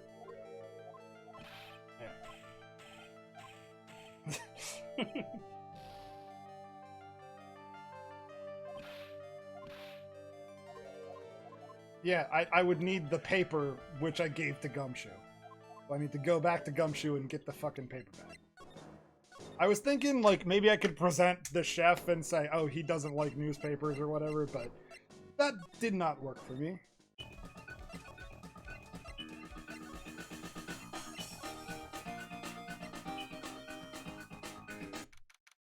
Alright. Hey, you just in time? you could miss a few, but you're also talking about Dustin here. He probably like loads his file every time he loses like a Pikmin. Yeah. You ever see me play Fire Emblem? It's infuriating. I love Fire Emblem so much. The stakes are so high, it has permadeath, which just means I like save and load my file back up and try again. But it has real stakes, I'm telling you.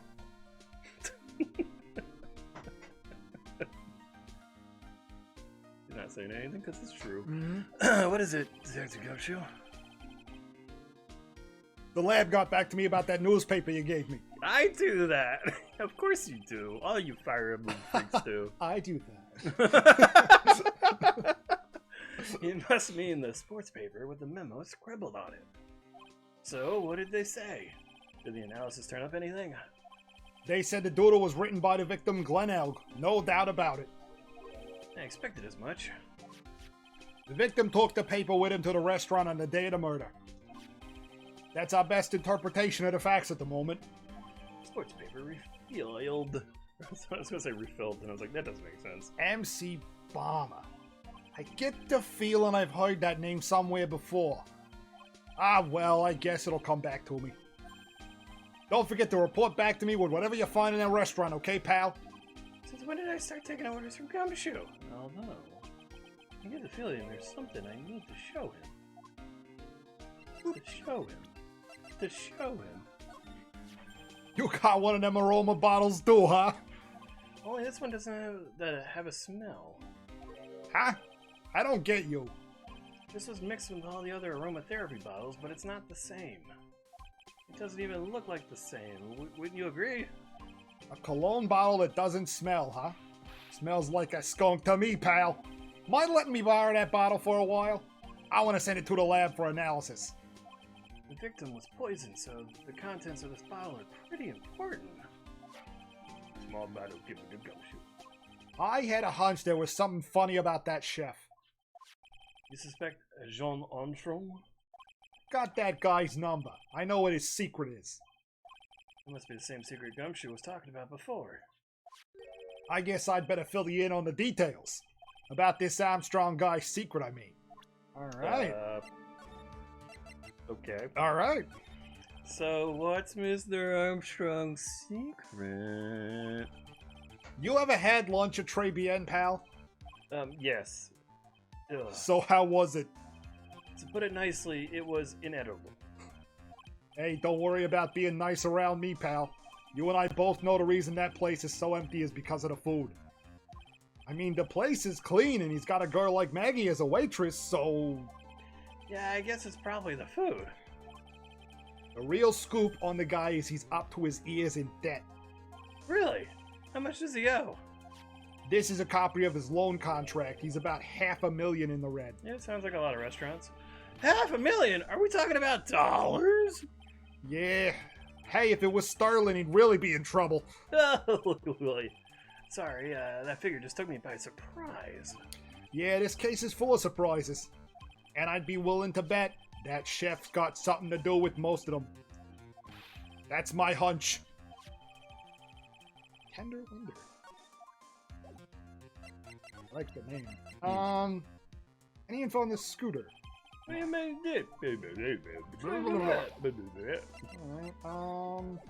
well, we got the thing back, so we can go back to, Old Man.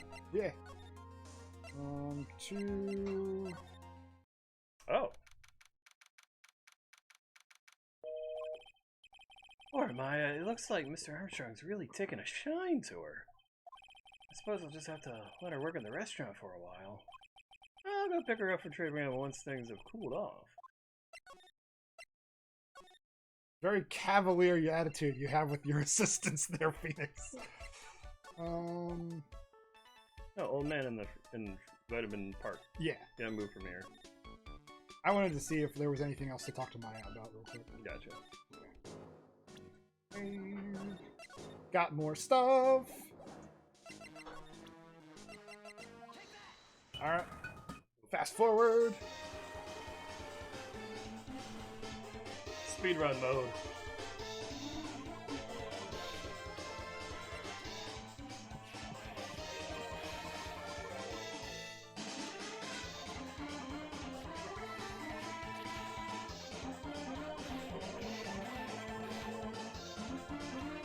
All right, we're good.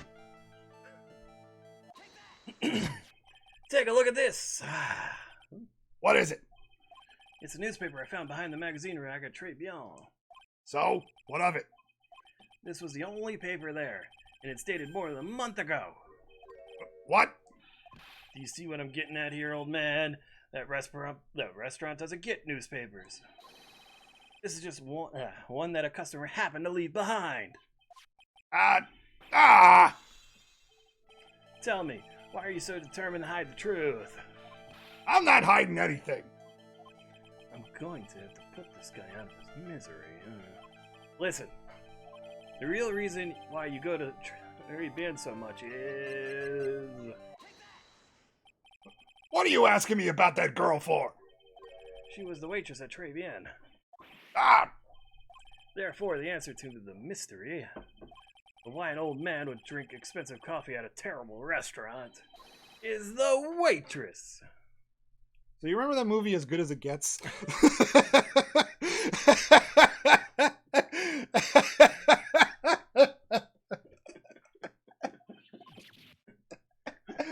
But I don't recognize that face.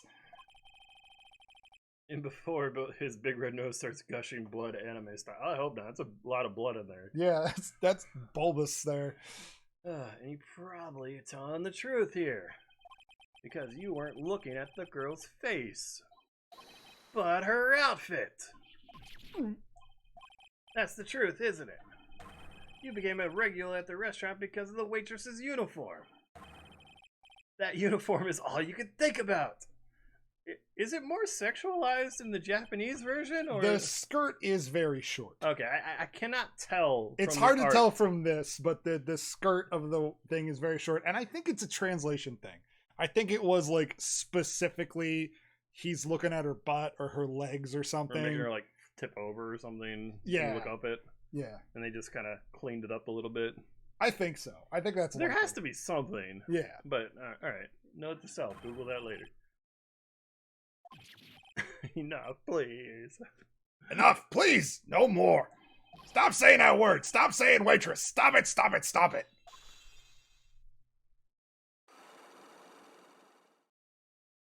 Yay. Sir. Yes, it's true. I was there for the young girl. Fine, so I'm a dirty, wicked, sinful old devil. No, yes, I did mean it. I did mean it. Well, you know. I even get one of those lousy cup of Alvacino every time. For $8. All because of the servant girl. Punish me, lock me up. Really, that's not what I'm here for, You'll be the same. Another 20 years and you'll understand what it's like. You'll know how painful it is to be an old man like me. I miss my ex-wife, but my aim's getting better. See, it's funny because marriage is terrible. I said that earlier. I know. No, really, listen, sir, Stop calling me that. I have a name, you know, boy. So show some respect, huh? I'm Victor Kudo. sorry, Mr. Kudo. It's like one of those maid cafes in Japan, maybe. It is. It is definitely a maid cafe. You young ones think you know it all, don't you? Well, I'm not saying another word. I won't tell you anything more. This guy is in the restaurant at the time of the incident. Which means I have to hear his testimony one way or the other. I don't believe this. I even broke it with his Cyclops and everything. I guess I'll have to try him when he's in a better mood. Could we present Maya? And then he's like, who is? And he's like, there's a new waitress. No, I think we have Damn to it. bring Maya. I think we Okay. have to have Maya with us. Okay. Felt like it made more sense to bring him to Maya, but okay. Maybe. Victor Kudo?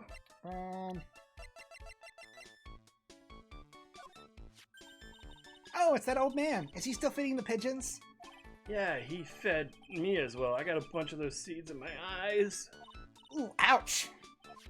Hey Maya, would you mind coming with me for a while? Nailed it. Huh? Me? Why? There's something I really want to ask that old man. Sure, okay. I'll just get changed. No, hang on. Can you go like that?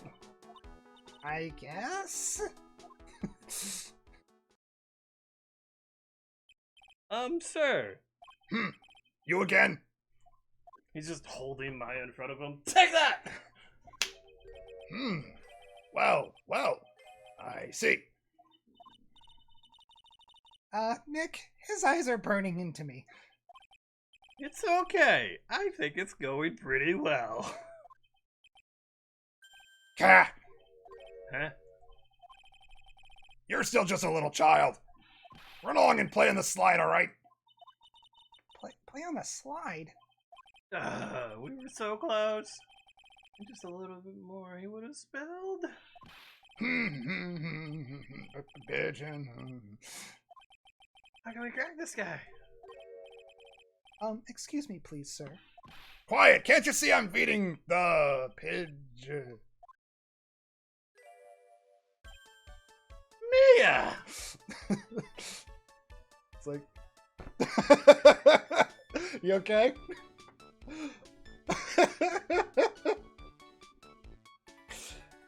It's gonna be alright. Oh, beloved older sister, who cannot rest in the eternal afterlife, who must be cursed to this world to continue to help Phoenix Wright. I call on you once again to give me your powerful titties, so I may get this old man to tell me a little bit more information. Yeah. Ah! The seance is complete. Yeah. Titties away. Mia! Wow. If you don't mind, sir, I'd really love to talk with you. I think she's gotta be more flirty. Yeah. Yes, of course, certainly. I'm Victor Kudo. Even from beyond the grave, wow! About the incident. You mean the man who died after drinking the Javachino? It's like he's a different person. It was quite a shock, even for me. He was a strange-looking boy. Girl took the Javachino over to him, you see. And was the customer alone? Definitely, he was the only person at the table. Then he took one sip of his Javachino And? and he said something like, "Ah!" and then collapsed, dead. Oh, how terrifying. You're so good at listening, aren't you? I'll tell you anything, whatever you want to know. He certainly seems to be telling the truth now. But it looks like Mr. Kudo didn't see the other man either. Do you like the food at Très Bien? Well, of course, I'm really quite a sophisticated man. I was a young businessman once, you know. Set up a casino in London. Really? How interesting. Kinda, actually. Eating the food of that restaurant really takes me back to my days in France. What a lovely story. One is in England, not France. Oh, yes, France is wonderful. I'd love to show you around the city sometime. It's too much, I can't take it. I want France. I can't believe me is laughing at the guy.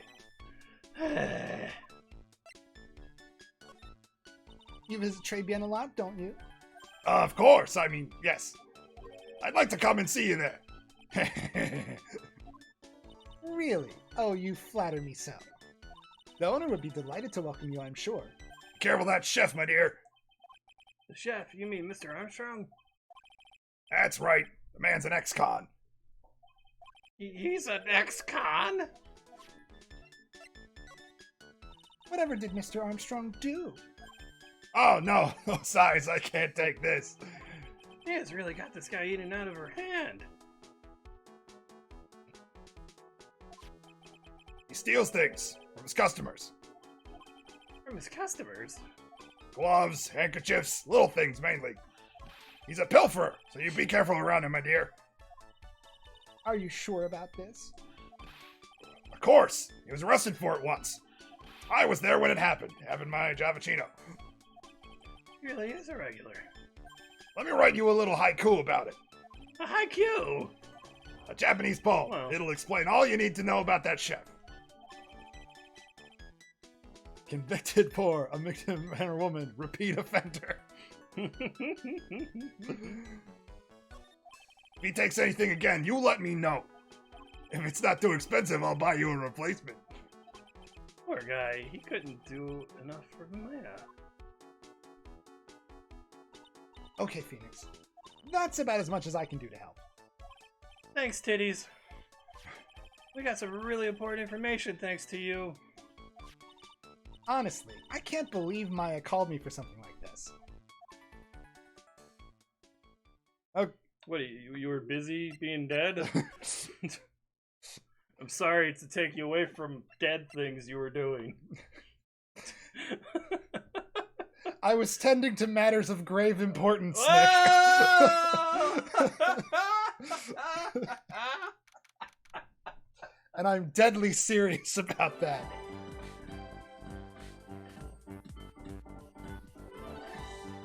All right. Oh, man, that was good. I guess it's about time to wrap up today's investigation. Had enough of being a waitress? Yeah, plus no one came to the restaurant. Oh la la! Mademoiselle Maya, how can you leave me like this?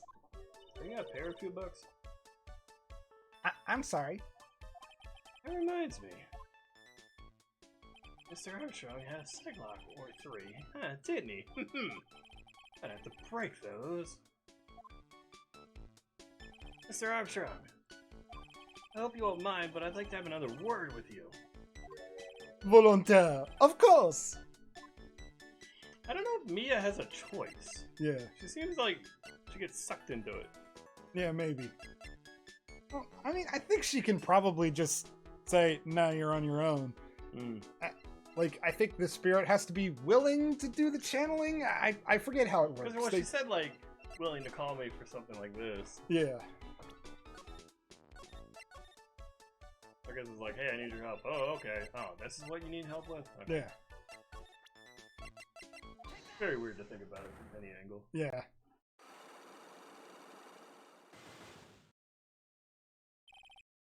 Oh my god.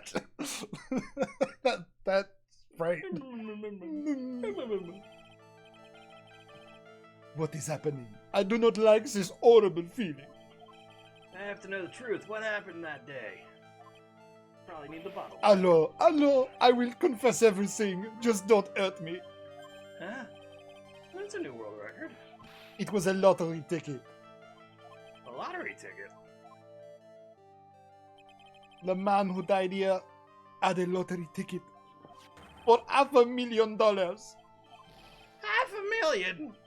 Oui, but after the incident, this ticket, it disappeared. The ticket disappeared. This was the motive that the prosecution gave for Maggie. They said that she poisoned the man to get the $500,000 lottery ticket. Why the fuck did nobody tell us this before now? Including Maggie. Yeah.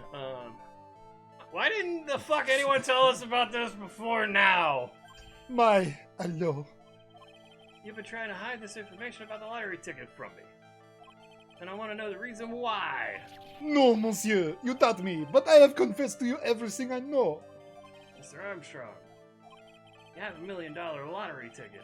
I think I know who took it. I think the winning ticket was stolen by this person. Mr. Armstrong, I believe there's a very high probability that it was you. Oh! That was not a piercing scream I you did- but I'll I didn't know it was going to be. So neither did I. I thought it was a little. I thought it was like based on his expression. Yeah, I'm guessing it was really high pitched. I'll have to go higher next time. Even for a man like him. Mais pourquoi moi? Why?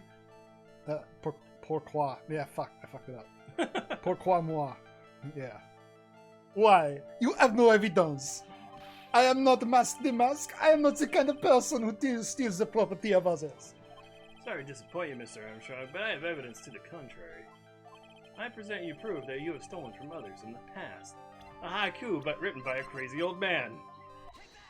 It proves everything. What is this? A poem? Oh, monsieur, you know me so well. I adore poems. Please read it and put some feeling into it. Convicted before, a wicked man or woman repeat offender? I'm sorry to bring it up, Mr. Armstrong, but you have been arrested for stealing from your customers before, haven't you? Mon Dieu! Le mensonge, you're a liar! You deny it? Do not make la fausse accusation, s'il vous plaît. So, do you have any proof? I want to see the incontestable proof that I have ever stolen from one of my customers. It seems old habits die hard, Mr. Armstrong. What is that? This is my Magatama. I found it in your kitchen. No! Wow, that scream just about broke some window. I guess I gotta...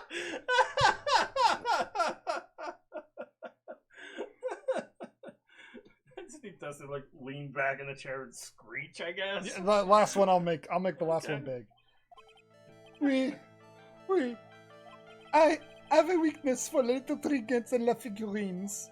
My hand, it just slips out. I cannot stop it. You stolen handkerchiefs, gloves, and other things from your customers, right? Oui, it is the truth. I am just a timid little girl inside, monsieur. A timid little girl. Besides, this time, it was not a small trinket, oui. It was $500,000. My, no. Why would I steal it? I have no need for such money. Really now? Oh, monsieur. What is it? Isn't it true that you're in some pretty serious trouble? This is not the most friendly portrayal. You are correct. He gives gays a bad name. Yeah. And that you're in desperate need of a large amount of cash. This restaurant is pretty deep in the red, isn't it? Ah! You have a loan to the tune of $500,000.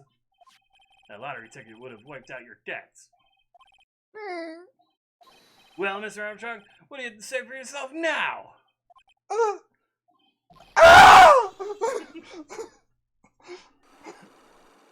That's the best I can do. I can't do high pitched. I understand. Mr. Armstrong, you said that the victim had a winning lottery ticket for $500,000. How did you know he had something like that in the first place? The man, he was listening to the radio with his earpiece. Maggie said something about that, too. The winning number was announced on the news, I think. All of a sudden, he exploded! Yes! $500,000, he shouted. And the ticket? Oui, he had all of its tickets spread out on the table. I was so desperately in need of money, so I... Put the poison in his coffee? No. Oh no, you naughty man. I simply helped myself to one of his tickets. What? What? What? That's what we should do every time. What? Try to do it together. La victime collapsed and Maggie passed out. I thought to myself, pourquoi pas? He had so many of them. Yeah, but only one of them was a winning ticket, right? Huh. How could you do that, Mr. Armstrong? Maggie was arrested because of you. No, this is not true. I did not take it. The ticket for $500,000, I mean. But you just told us you did. You said you took a ticket. No, ma fille. It was not. That's enough. I guess it's the goth chick. No, it's Godot! Wow! This fucking theme. What in the heck are you doing here? This is without a doubt the worst coffee I have ever tasted, Mr. Armstrong. You came here for the coffee?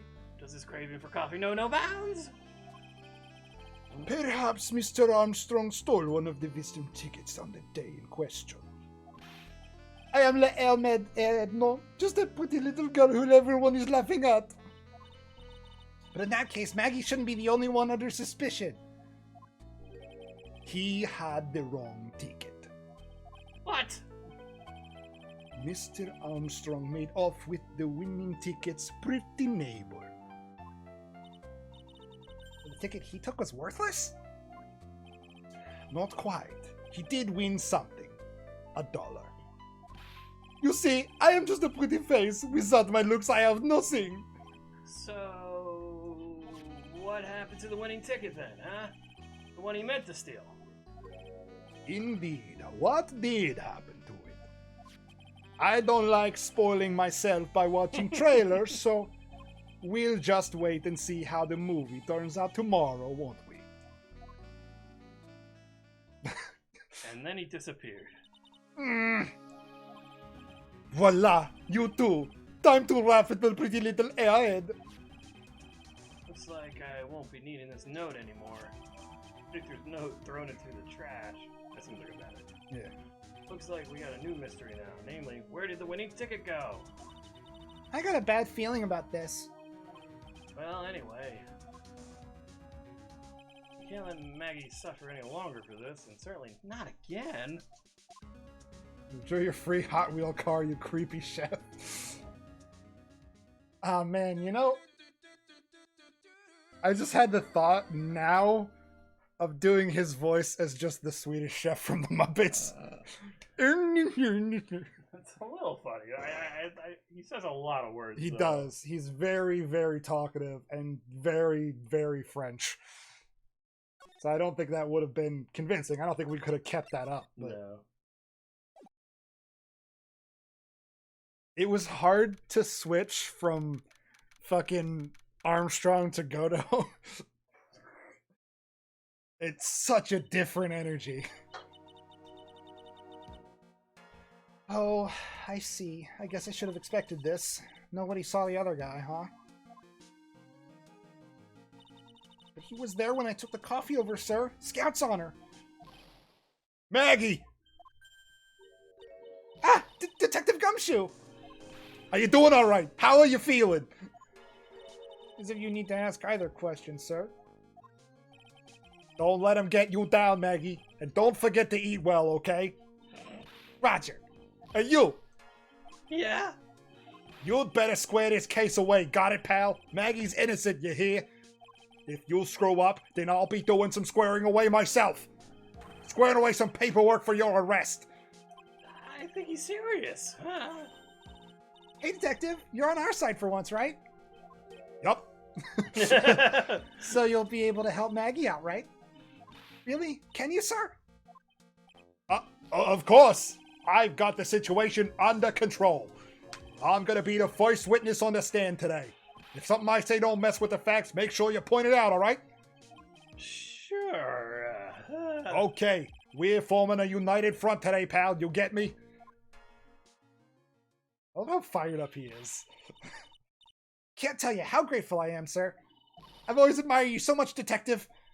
I know I can count on you. Looks like it shall go pretty smoothly today, huh? No, it never does. I can only wish. I love the Phoenix exactly like you. Yeah. It's like, why would it?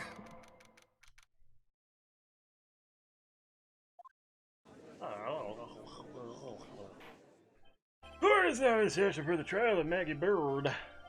The defense is ready, Your Honor.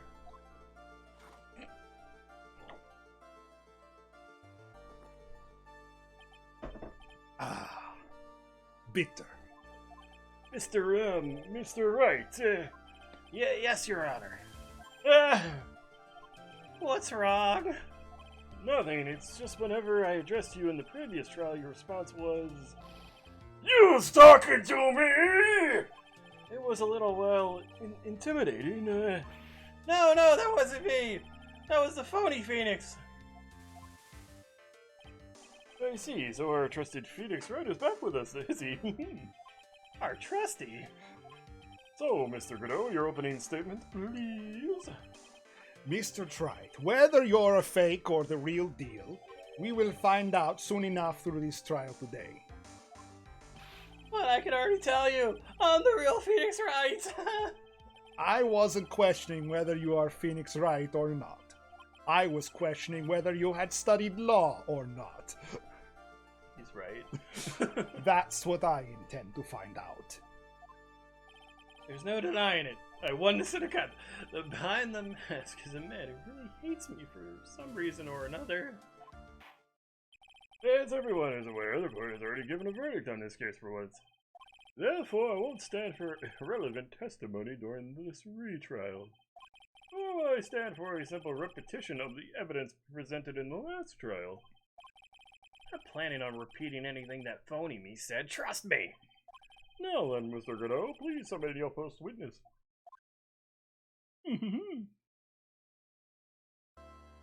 Let's start with the formalities, shall we? Name and occupation. Witness, state your name for the court. Huh? Oh, sorry, sir. The name's Police Department Detective. Occupation, Dick Gumshoe.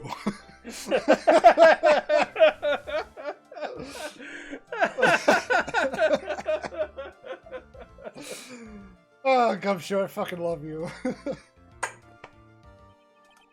Other way around, detective. Huh? Oh, sorry. Anyway, I'm the officer in charge of this case since yesterday. Sir. Since yesterday? Yeah, the guy who was on the initial investigation's tied up with another case now. Gumshoe's really got everything under control, for everyone's sake. I see. So, Detective Gumshoe, when you outline the court, basic facts of the case. Yes, sir. The victim's name was Glenn Elg. He was a professional programmer. He was on a payroll of Blue Screens, Inc., a local company. This is the victim's autopsy report. The court accepts this into evidence.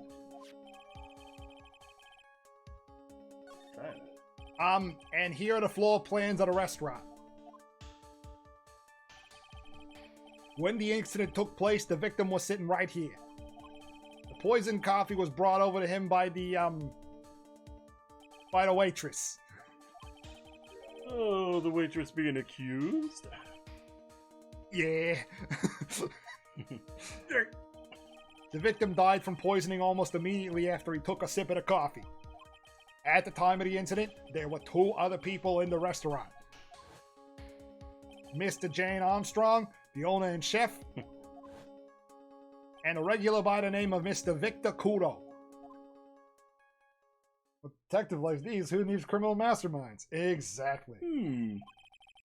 It still seems to be a very straightforward case to me. X equal victim seat. Yep. Solved for Y. Come, detective, take up this hammer and nail the defendant's coffin shut with your own 2 hands. Now then, Detective Gumshoe, let's have your testimony. Yes, sir.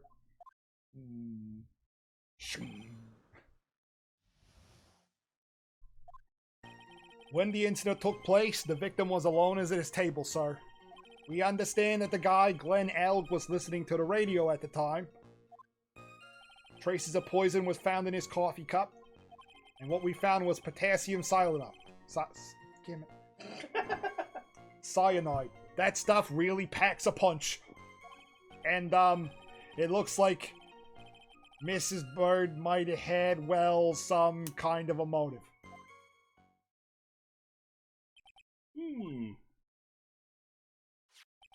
Using the dark, aromatic depths of coffee to conceal the poison.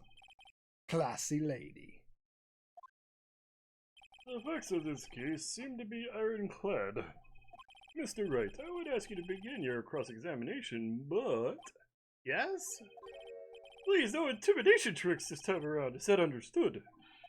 I already told you! That wasn't me!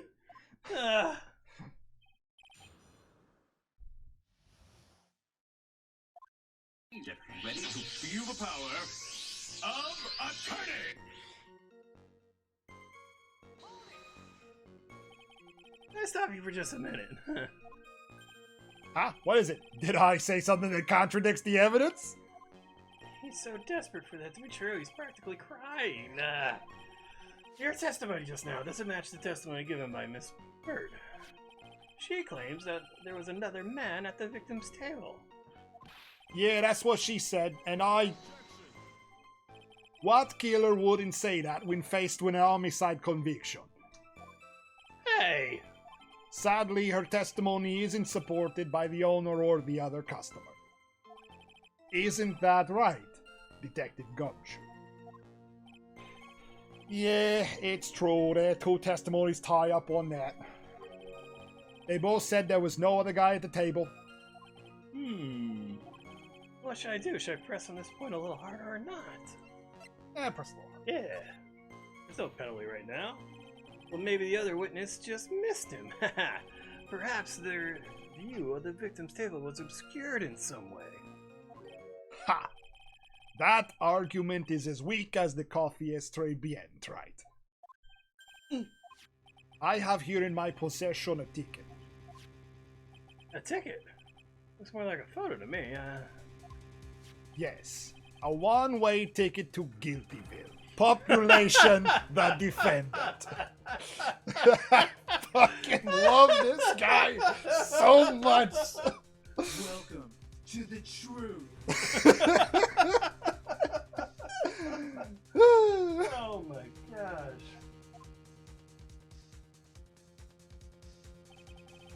This is a photograph taken from near the entrance to the kitchen. This is the scene as witnessed by the chef. Oh, sorry. I thought it was...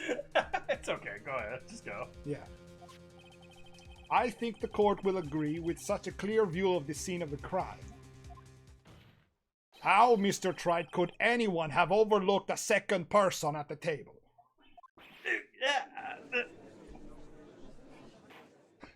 Best prosecutor. It certainly seems to show the victim's table extremely clearly.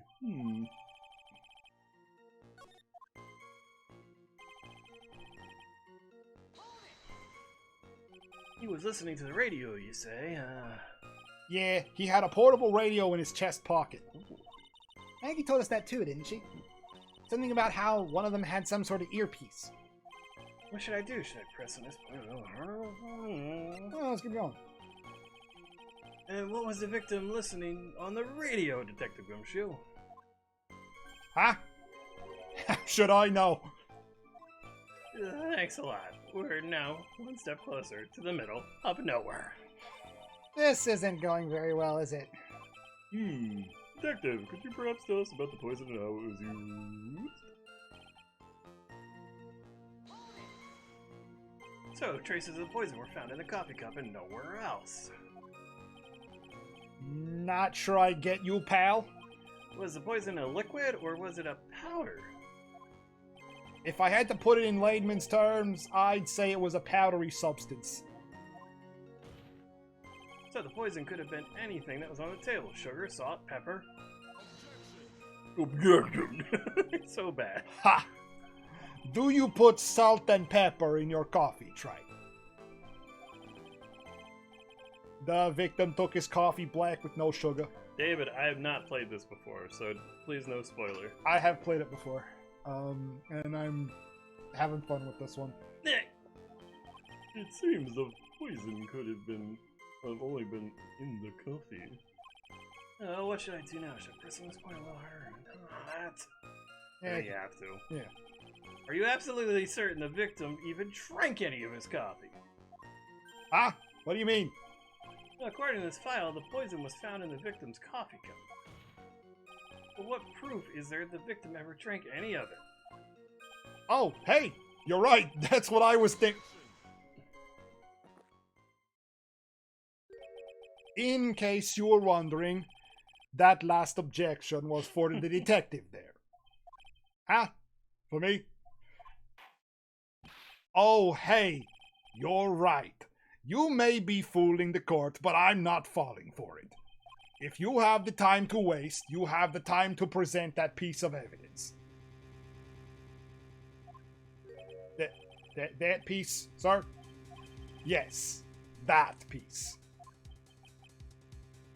Oh, what piece was it again?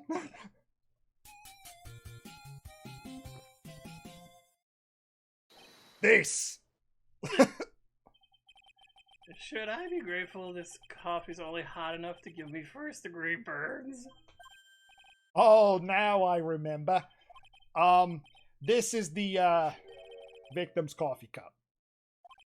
Yes, the victim's cup. Take a good look at the rim. Oh yes, it's unmistakable. There's clearly a coffee stain on it. conclusive proof that the victim did drink the poison cup of coffee that was in this cup. The victim gulped down the bitter death that the waitress brought to him. Like this! Yeah! Like you're just chugging hot coffee. For the record, the only prints on the cup were the victims and the defendants. No. Upon further investigation of this cup, we found a certain chemical substance.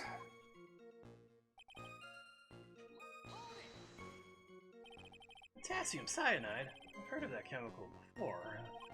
Exactly how strong is this poison, Detective Gumshoe? It's, well, that stuff's lethal. Eat too much in your history. How much is too much? A lethal dose is 0.2 grams. That's about enough to finish anyone off.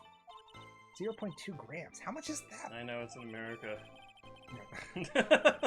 You know when you swab your ears for earwax? Yeah, about that much. Earwax, huh? Sounds like something Gumshoe's got abundance of. Such a small quantity of poison could have been concealed anywhere. Alright, let's talk about the movie. Some kind of motive? Yeah, but if you ask me, it's been blown way out of proportion. You know what my golden rule is, Detective? Chuck out a bad cup of coffee. You can always get another. Huh? I don't get it.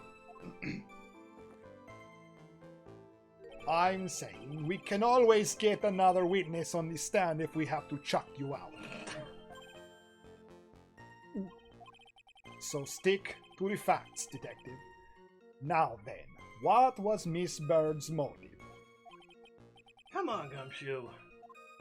She was, they said she wanted to steal a lottery ticket.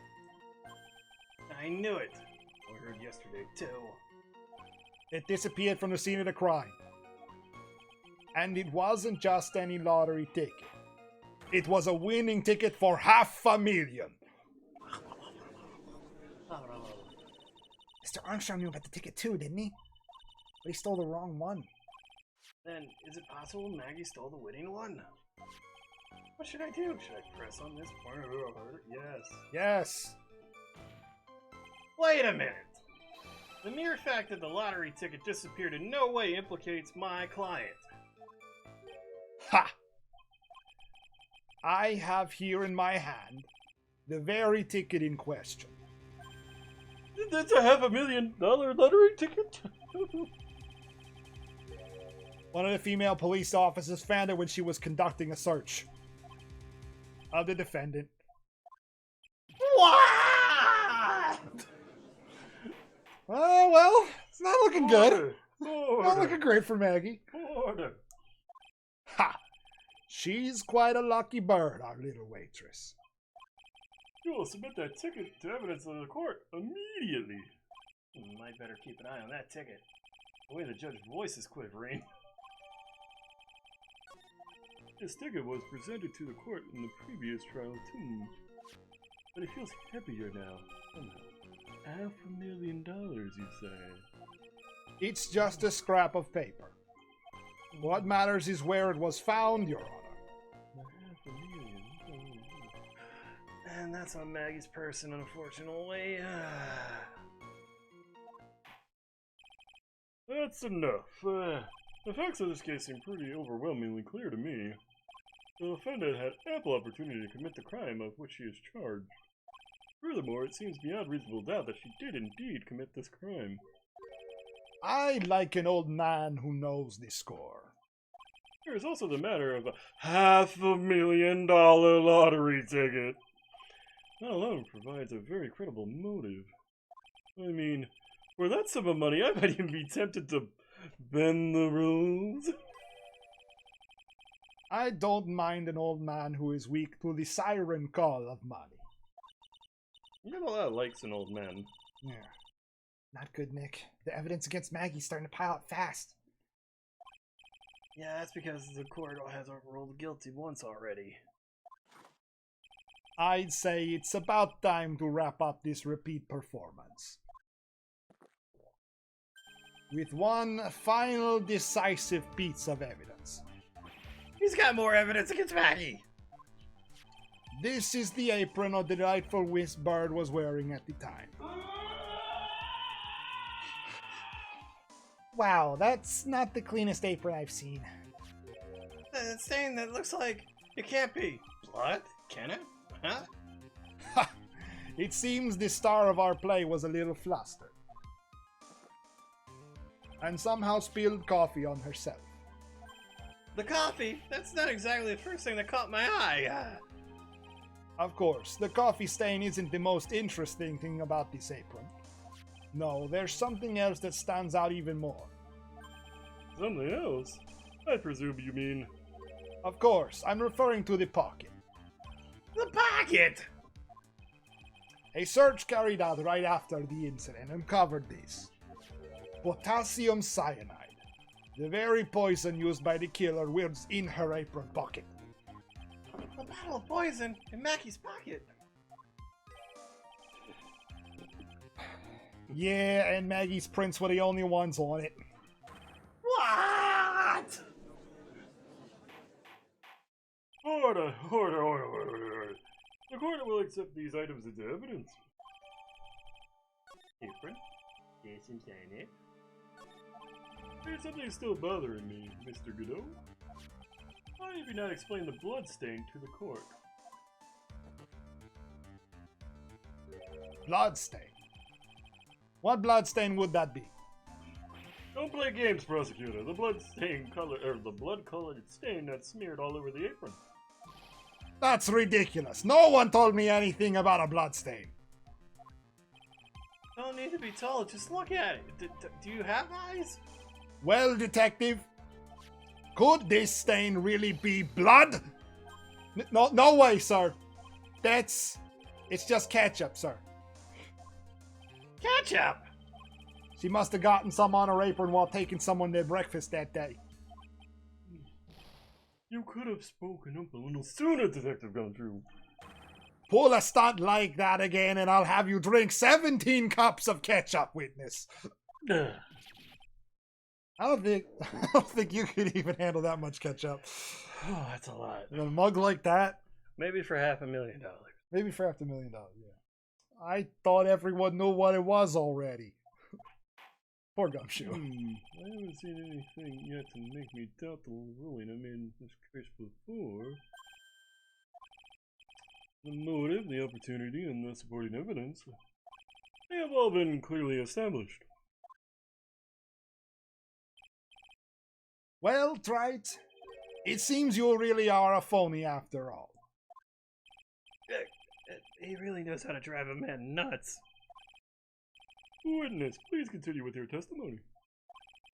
Describe for the court the crime scene and your findings in your investigation there. Piling up. Evidence is just... The crime was reported at 2:25 p.m. by a kind of scary old man, sir. Poor Maggie had passed out from the shock. It must have been real tough for her. I guess the skirt does look kind of short there. Yeah. The victim didn't have any identification on him, but we figured out who he was pretty quick, and then the investigation went smoothly. When Maggie was searched, we found a lottery ticket and a bottle of poison. And that was it. There was nothing else missing from the crime scene. You identified the victim and secured your prime suspect. Very good. Last chance to convince the court you're a real lawyer, Tribe. Don't count on any more cross-examinations after this one. So let the fun begin. Such a bastard.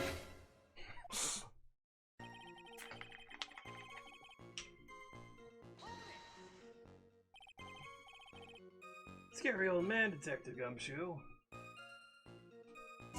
Excuse me, sir.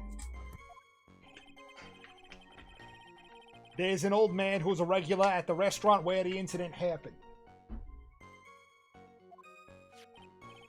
We're obviously talking about the same old man. Officers were dispatched right after the report came in, but the old guy still made a fuss.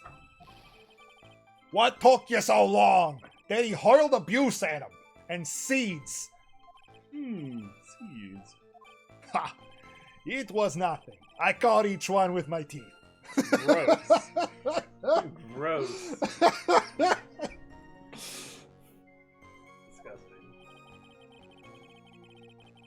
I guess not even the mighty Godot can avoid being attacked by that guy.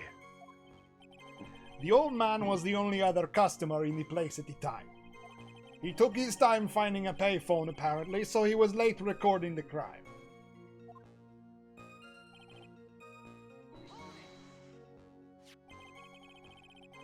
How long was the defendant unconscious for? The officers got to the crime scene around 2:40. Maggie was still out cold in the kitchen at that time. It took another 10 minutes or so before she came to. I would have liked to have been on the scene myself. Weird flex, but okay. I bet you would have liked to have carried out the search too. Ugh. I imagine him getting a face full of seeds and they'll just bounce off his little face mask thing. They just... I would love to see Maggie asleep all that, like all pretty and peaceful.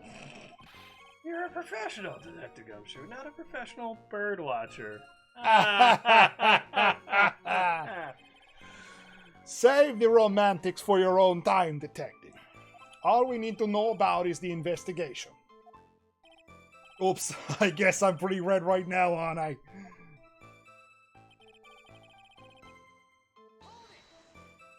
He didn't have any. Are you saying that it was stolen then? No, I don't think so. The victim didn't have a driver's license or even a credit card on him, pal. All he had was 58 cents in his wallet. 58 cents? Yeah, I can't believe I found someone with less in their wallet than me, pal.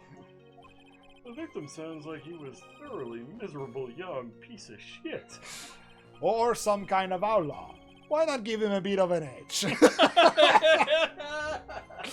I love you, you silly dramatic bastard. I think I'm onto something here.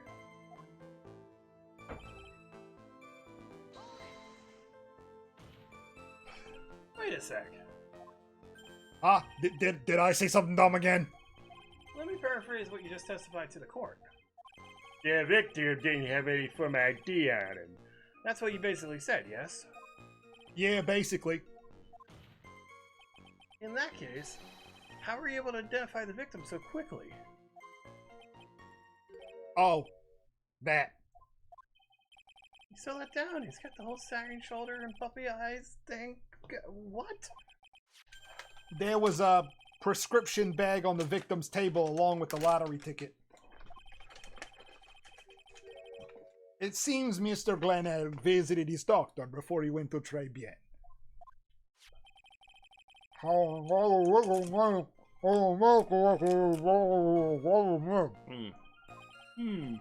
That's reliable enough source for the court. What should I do? Should I leave this alone or ask to hear more? That's about a television.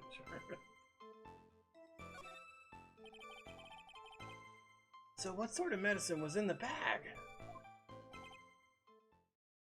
Well, actually the bag we found was empty. Huh? Yeah, completely empty. It was completely empty. Prescription. Well, what was the prescription for? On the bag. Ha!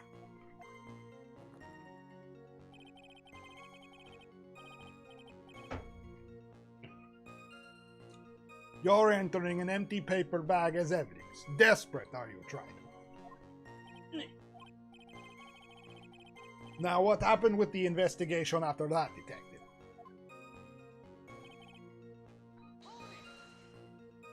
But the defendant had passed out for a while, correct? In that case, is it possible someone planted the evidence in Maggie's pocket? Hey, yeah, you've nailed it, pal. It happens to me all the time. This case is so fucking silly. We had a department party the other day, and when I got home, I was wearing the boss's shoes.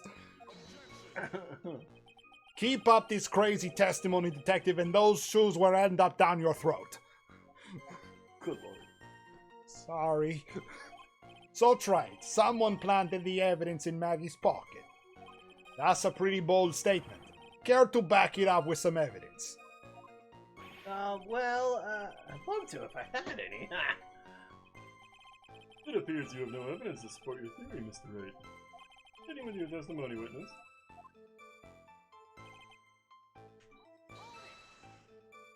So, the $500,000 lottery ticket and the bottle of poison were accounted for. Yeah. Interesting. It's true that those two items are accounted for. But wasn't there another lottery ticket that was stolen that day? Oh, yeah. The one the restaurant owner took. He won a whole dollar with it. What a lucky guy, huh? And they're just going to let him get away with it. It's just $1, detective. I guess no one cares when it's that little. Except for Gumshoe. If I don't find a hold on this testimony, the judge is going to hand down the verdict. I shouldn't have said that so loud. Gumshoe isn't giving us anything to work with. And we can't find any contradiction if he doesn't give up something. Yeah, that's true. Maggie and Gumshoe are like Dumb and Dumber. Our only hope is they were so dumb they missed something obvious. Come on, Gumshoe. Be the dumbest you've ever been. They're counting on me. Time to be a moron. Gotta dumb like I've never dumbed before. The orb of confusion. Alright. What evidence do we have? Okay, we got that.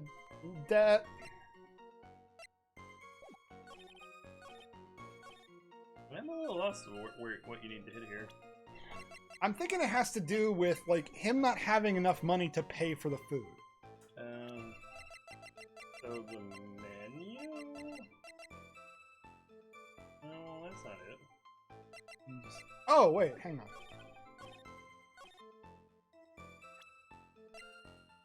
Look at this. Yeah! Detective Gumshoe, I think I should point something out to you. There's just one small contradiction in your testimony. Oh, finally! I'm getting all anxious just waiting, so hurry up, will you? You testified, Nothing else was missing from the crime scene.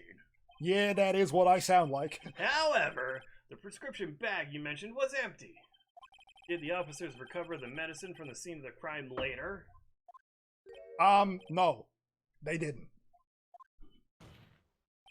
The victim was given a prescription right before going to Trey Beyond. Where then did the medicine disappear to? Yeah. You are too cool, pal. Indeed.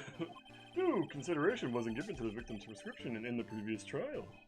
Witness, why do you always overlook such vital pieces of evidence? This really isn't a vital piece of evidence, but it's all we got right now.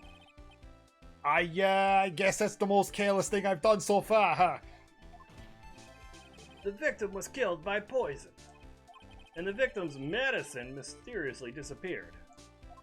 The victim's own prescription could have been the lethal poison itself.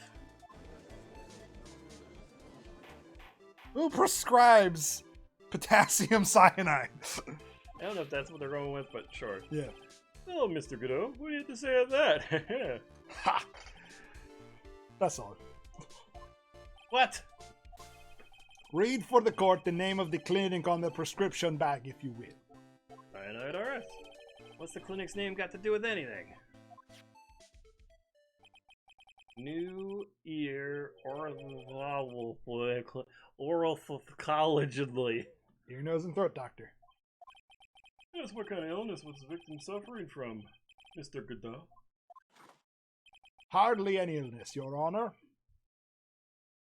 More like a bitter war wound, you could say. A war wound?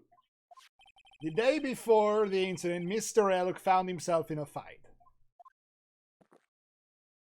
He took a blow to the side of the head and ruptured his eardrum. You ruptured his eardrum? And what on earth was the prescription he was given? It was a cream that was to be applied topically inside his ear canal, not to be ingested. What? It's mentioned in the autopsy report if you read the fine print. It's fine print and autopsy reports? They found traces of the medication in the victim's left ear. Yes, here it is. In very, very fine print. It seems Mr. L correctly applied some of his medication while he was at Très Bien. Gross. Therefore, it would be absurd to believe that we was have eaten his medication. It seems that this medication is relevant to the case after all. No, Nick, if you don't think of something quick, it'll all be over. she's right. But I can't get away with the old weak objection. Well, what should I do? Which medication is she? Only moments ago, Mr. Godot made the following statement. It seems that Mr. L correctly applied some of the medication while he was at Trevian. In that case, then why was the medication not found at the scene of the crime? But the medication in question was for topical use inside the ear canal. That doesn't change the fact that it could not be found at the crime scene. However insignificant it may seem, it's a lawyer's duty to pursue the truth. You know as well as I do that the medication is irrelevant.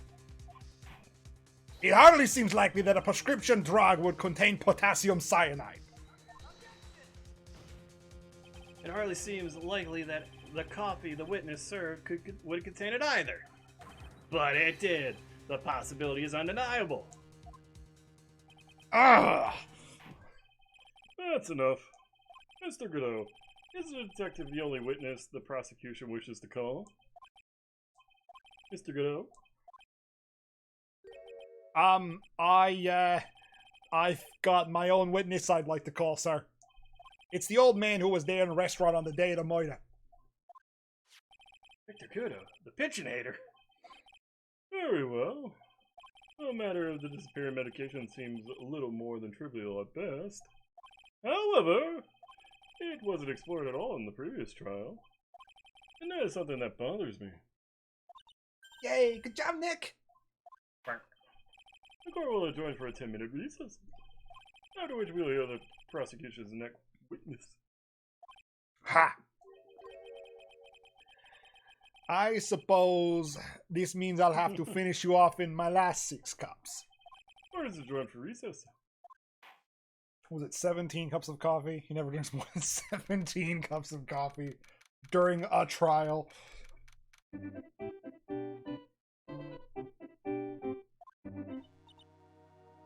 You know the song Stress by Jim's Big Ego? Yeah. Yeah, that's him. Yeah, it's him, yeah. Phew, that was close. Tell me about it. I nearly died in there. That's my line, sir. No, it's my line. I think I really did die a little bit. You may have died before. Looks like we all nearly died in there. I can't believe Detective Gumshoe. How can he betray us like that? Huh? He said he'd help me, but he totally set me up.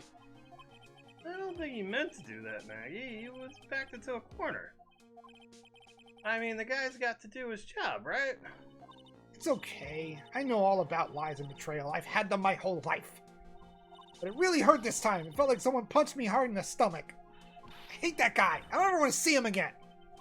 Poor Gumshoe. So the next witness is going to be that old guy from the park, right? Yeah, Mr. Kudo. Lover of waitresses' outfits and projectile seeds. Gross. I bet he's going to be really stubborn. I mean, he's pretty set in his ways, you know? Yeah, he's a big old grouch. Are you going to be able to handle him, Nick? Yeah, I can take whatever he throws at me. Even those never-ending bird seeds.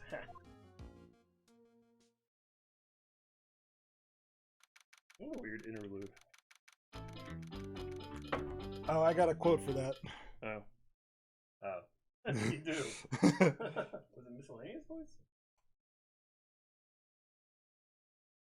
Next page. What a pointless interlude. Yeah, there it is.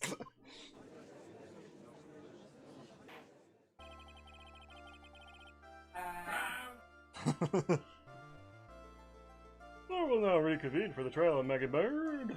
Mr. Godot, your next witness, please.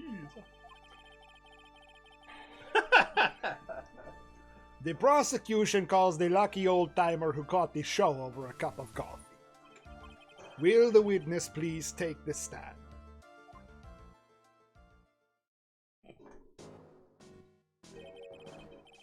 Name and occupation, if you don't mind.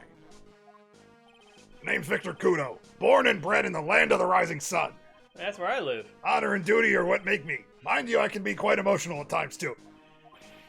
You don't need to hear about that, Mr. Kudo. Just tell the core of your occupation. My occupation? God, listen, youngin'. How much do you think there is for kimono embroidery here? Kimono embroidery? That's what I do, or did back in Japan. Back in Japan? I embroidered Oh, no. family crests on kimonos. My ancestors were embroidering kimonos before this country even existed. Wow, a real craftsman. They're a dying breed. Hey, maybe he could embroider my costume sometime. Anyway, like I said, there's not much demand for that kind of thing here. Yeah, looks like we made it back to California. So I'd take a job working the cash register at a burger joint, pretending to smile. That burger joint would have been better off putting him in the kitchen. Now then, witness. Were you in the restaurant at the time of the incident? Oh yes, I was eating some seeds over a cup of Javachino. Seeds? What do you think these are, huh? I see, So you saw everything that happened, Gramps. Did I? Oh yes I did. I saw it all. Land of the Rising Sun actually means New Orleans here in Francisco. No. I live in the land of the rising sun. There is a second house in New Orleans. It's not called the Rising Sun, it's a different house. Oh, it's where you live. Yeah. That's the other house, the rising sun. New It's your house. New Orleans, 3 houses. That was a post that got sent to me. Sure, I'll tell you. I'll tell you every last detail. He's really getting into this. Oh. The young man was reading the sports paper. Serving girl brought him a Javachino, but she put something in it. The man took one sip of it, looked like he was in terrible pain, and then collapsed. That's the serving girl, right there in the defendant's chair. I remember her well. I got it. You weren't looking at her face. Yeah. You were looking at her other parts. Yeah. I got you. Yeah. Oh, geez. Mr. Kudo, she is not a serving girl. Please refer to her as a waitress. Ah, you're as bad as the rest of them. All these newfangled words. What's wrong with old-fashioned ones, huh? Newfangled? All this talk of radios and glasses. It's wireless and spectacles, I tell you. Excuse me? Listen to me, everyone. Don't forget the old values. Don't let the good old days slip away. Yeah, I think it's time to cross-examination, Mr. Wright. Yes, Your Honor. David, I live both in the land of the rising sun and the land of the Queen Mary. Yeah.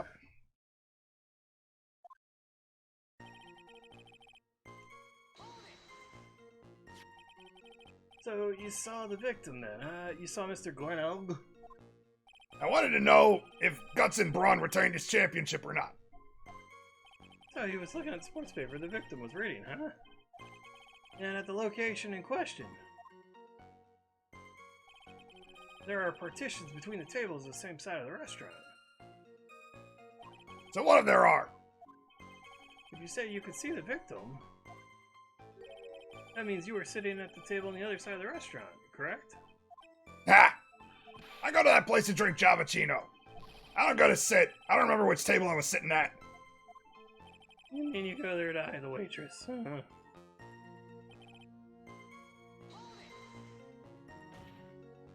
Mr. Kudo, this is a very grave accusation. Are you sure about what you saw? Victor Kudo never makes mistakes. I dot every T and I cross every I. I see. My eyesight's fine. The doctor says I only need spectacles for reading and driving. I bet his eyes aren't really finally scoping out their warning. I saw what the serving girl put in the Javachino as well. I know he's coming up, and something tells me I'm not gonna like it. Alright. Your Honor, we need more clarification on what was put into the victim's coffee. I'd like to ask the witness to add what he knows about this to his testimony. I agree. Witness, will you enlighten us, please? Sure.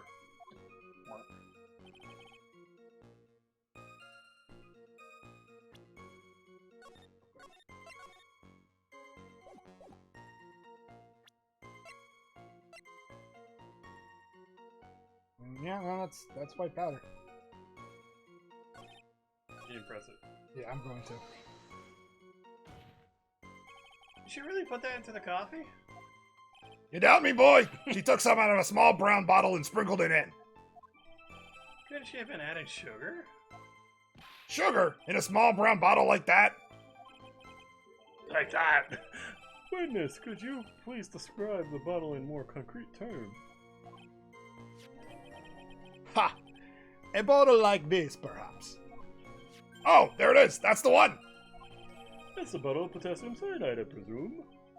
So what did the accused put into the coffee? I think it's clear, don't you? Ah.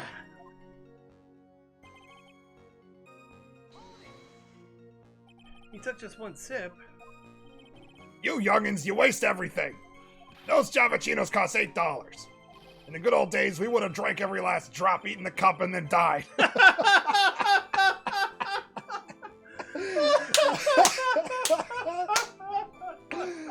What a great line!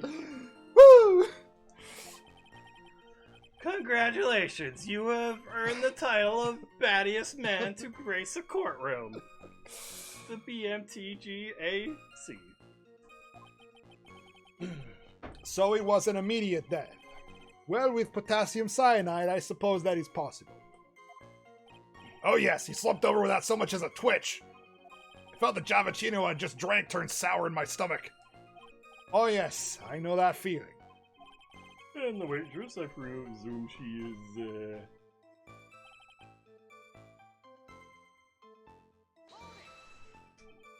You said, I remember her well. In reference to the waitress, does she have any particular features that you can identify her by? Particular features? It's a disgrace, that's what it is. Sorry? You can see all the way up to her, you know, she's practically naked in that uniform. So the particular feature you recognize about the waitress is her outfit? Anyone could wear just a uniform, even me! Mr. Wright, please scare the courtroom of any further mental anguish from that image. Don't get all excited, Nick. You gotta keep yourself together. I know, but it is exciting. I guess I got a bit carried away. Ah, there are other things I recognize about her too.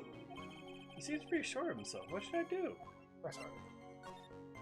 Sure, you saw a waitress take the coffee over to the victim. But what matters is whether the waitress was Maggie Bird or not. Right. Hey, Sakuto. These other features you recognize about the defendant, I would ask you to add them to your testimony. Sure. She had a great ass.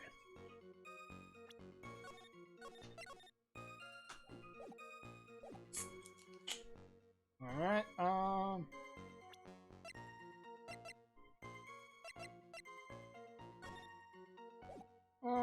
We'll get to the apron, right? yeah, we will. I'm just trying to decide, like, Is it here or later? Well, you haven't pressed it. yeah. Yeah, so, okay. You do seem to remember several details about her appearance. But what about the most crucial detail of all? Her face. Ah, as if I wouldn't remember that. The witness noticed the straps on the accused's apron. He's unlikely to make a mistake about her face. That's right, I can even tell you the color of the ribbon in her hair. It was red. So you see, there's nothing wrong with the witness's eyesight. No doubt he remembers the waitress pretty well. What should I do? I get the feeling there's something more to this somehow.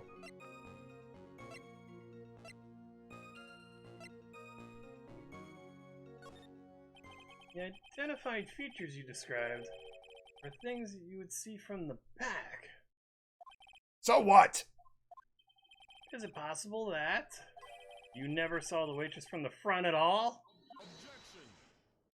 Ha! He's got you there, Gramps. You objected just to cheer on. Yeah, That's great. yeah. People normally talk about facial features when they're asked to describe someone. That's not true. I know my own father. Yeah. But this witness's testimony is nothing but straps and ribbons. This is harassment. I'm telling you I'm not obsessed with straps or ribbons. I'm just telling you what I saw. Mr. Kudo, the court requests that you add details about any identifying features.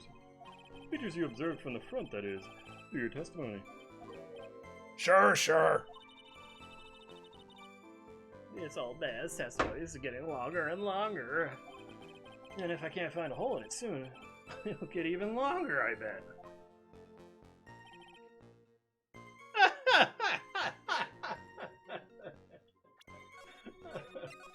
He's an ass man. Well, here we are.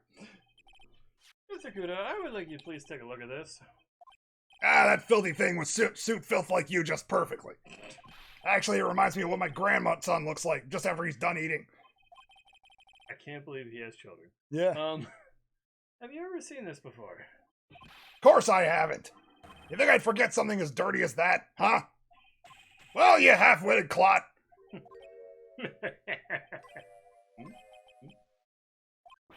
What? What is it?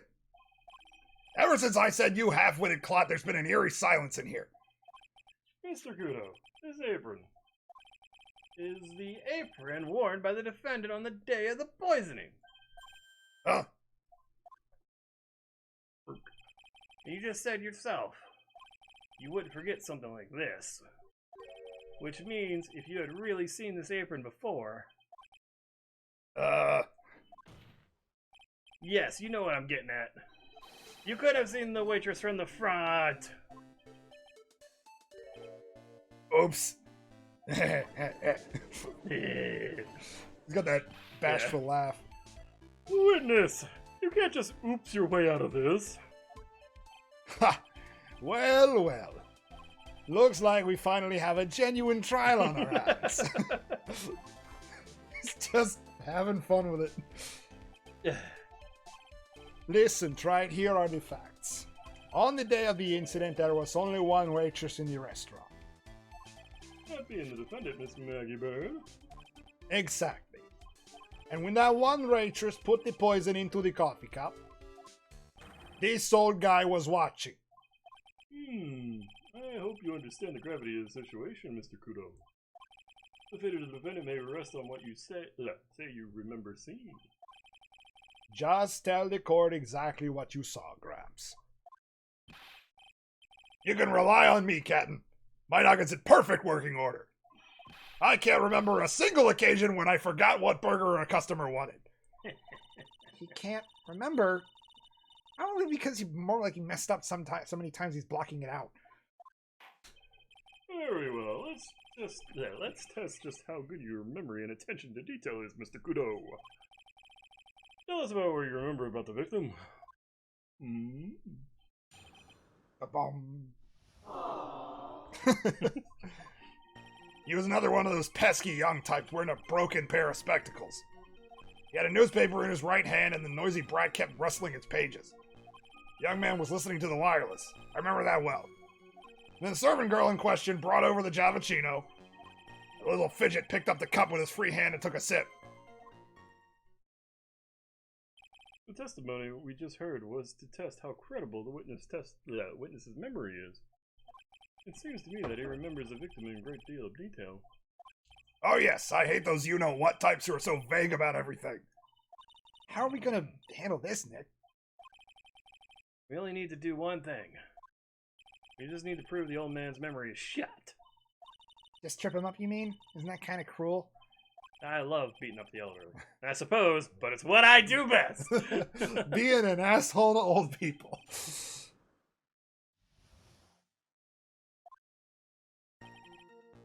Saving. Fair enough.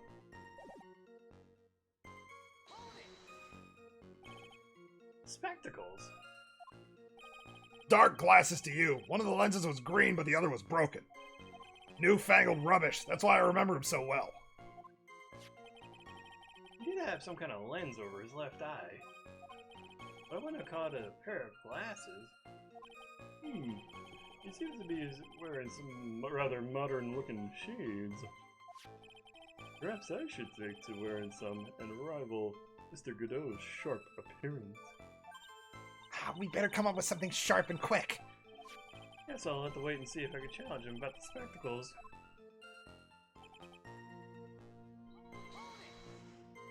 The newspaper was a sports paper, wasn't it? That young hooligan. I nearly asked him, can't you even read without fidgeting, How was I supposed to be able to read the back page with a lot of wrestling going on? I needed to find out if Guns and Braun retained his championship title.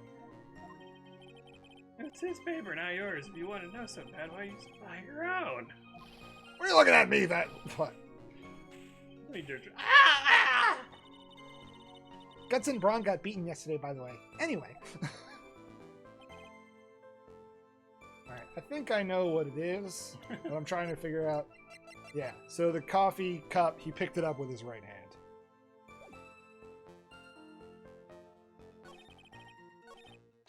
Let's keep going through it. The wireless. Decadent young rascal. In my day, it was one or the other. Read the paper or listen to the wireless. Oh boy. Using an earpiece. It's selfish, that's what it is. I was straining my ears, but I couldn't catch any of it. Was he that desperate to listen to the radio? What are you looking at me that... Fuck, I keeps fucking me up because they removed the U. It's what are looking, and I keep... Is it really? Yeah, it's every time it's what are looking, and it fucks me up that I can't finish the line. Really? Yes! It goes quick. I couldn't see it. I didn't catch it. They'll probably do it again.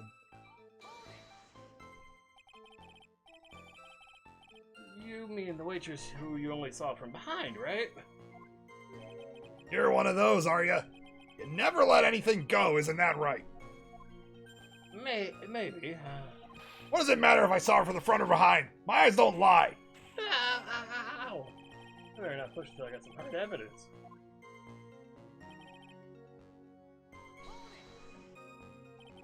His free hand? Yes. Which hand was that? Weren't you listening before, cloth ears? I said he was rustling the newspaper with his right hand, didn't I? If his free hand wasn't his right hand, then which hand was it, you moron? Ha! Perhaps the great Mr. Trey has three hands. Yeesh, I was only asking. No need to gang up on me and treat me like a freak. The whole point of cross-examination is just to establish one thing. That this old guy's memory has more holes than a slice of Swiss. Let's just need to find a contradicting his testimony somewhere, huh? Anything will do. Even the smallest detail. We just need one mistake and he's ours. Yeah, I got you. I'm gonna...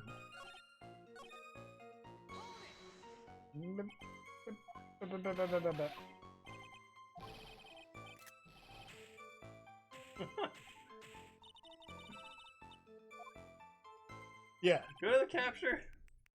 Yeah, I think you're right. Wow, that's... What are looking at me like that for? That You is... see why I kept fucking up? Yeah, no, I'm with you. What are looking at me for? You're right. By the way, when we did the Phoenix, right? With what did Maya say about the doppelganger Zin Eop? Yeah. And you're just like, oh, Kingdom Hearts.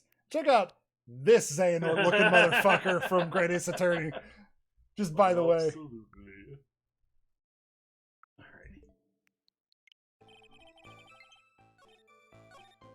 All right. Real quick.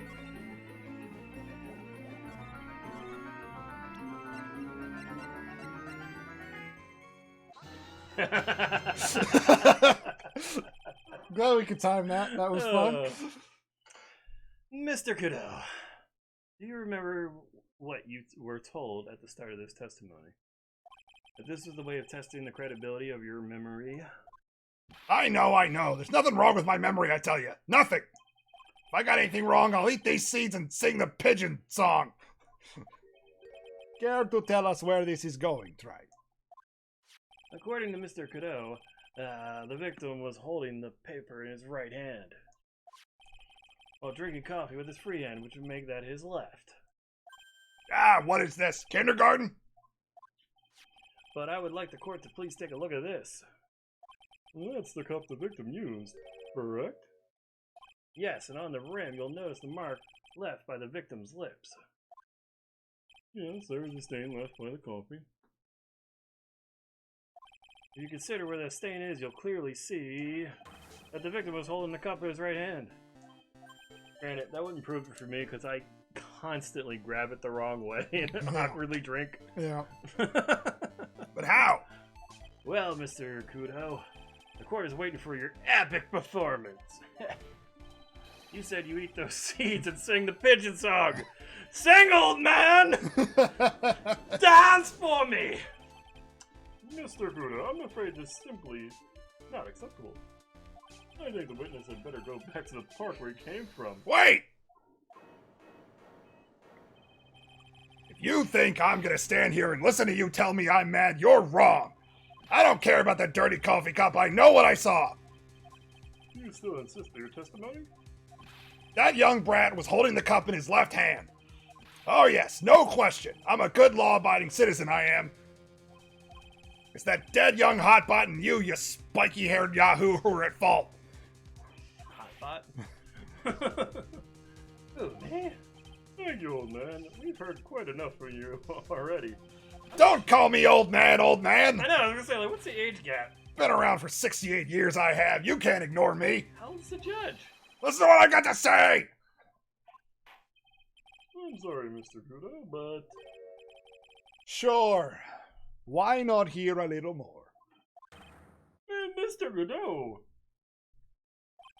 But this is my 16th cup of coffee. So this is your final stand.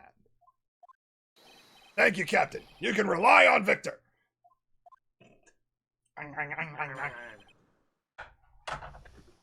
Oh no. Oh no. Oh no! I'm glad you didn't just throw a whole bag or a whole handful at yourself.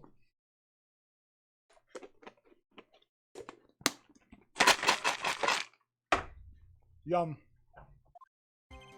The boy was wearing the earpiece on the same side of the green lens of his specs. It does add something to the voice, I'll give you that. He kept fiddling with it all the time. He was fiddling with it just before he picked up the cup, too. And then he used the same hand to pick up the cup, his left hand.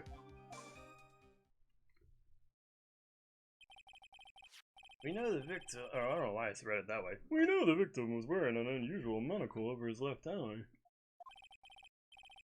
It wasn't a monocle, Your Honor. It was a small computer monitor often used by programmers. Say what? A monitor? You mean like a television screen? The inside of the lens is a screen that displays computer data. It's called an HMD. It's a common tool in the victim's line of work. It's not. No. Wrong again, Godot. Oh man, Google Glass. I can't wait to be looking at things while I'm looking at other things.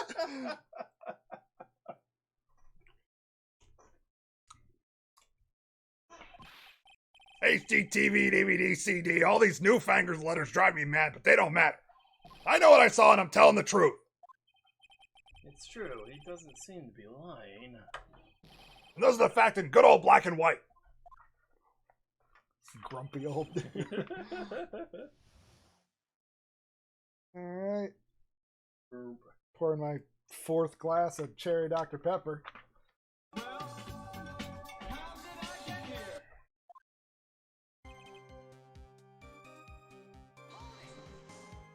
So the victim was wearing an HMD. What does it matter? There's none of them actually, but anyway. Are you sure that he was wearing the earpiece on the same side? No question. I could only see that side of his head from where I was sitting. Yeah, that's pretty obvious if you look at the floor plans. You weren't sitting there. From the opposite table, you only have a view of the victim's head. Kept fiddling with it all the time. Seems like you kept an eye on Mr. Glenn Ebb. He was getting on my nerves. Rustling that newspaper or fiddling with his earpiece all the time. And then he went and made all that fuss dying from one sip of Javachino. I wanted to say to him, calm down, you young brat. Just looking at him made me suddenly speed up my seed eating. I could have choked. I was so mad I just kept eating seeds faster. So I take it the victim was a walking ball of nervous energy. That sounds like every programmer I know.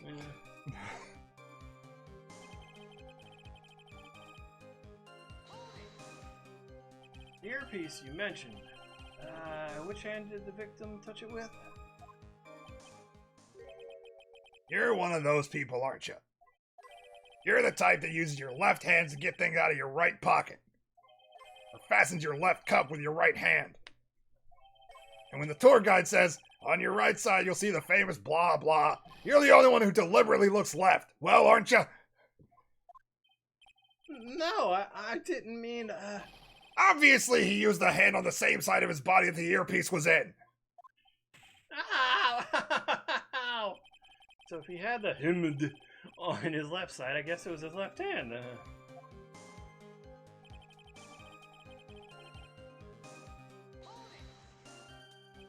You seem very sure of yourself, Mr. Kudo. That's because I know what I saw no matter what tricks you try to play on me. It looks like you really did see the guy picking up the cup with his left hand. This is a dead end. Well, Nick, what do you think? I think the guy's telling the truth. But even so, he's not quite right. Then chuck evidence at him until he breaks. But if he's not lying, there wouldn't be any contradictions in his testimony, right?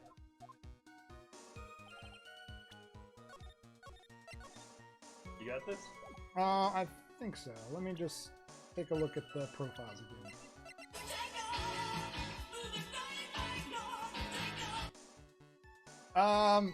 Okay, so it doesn't cover his ear. I was wondering if it did or not, the little green thing.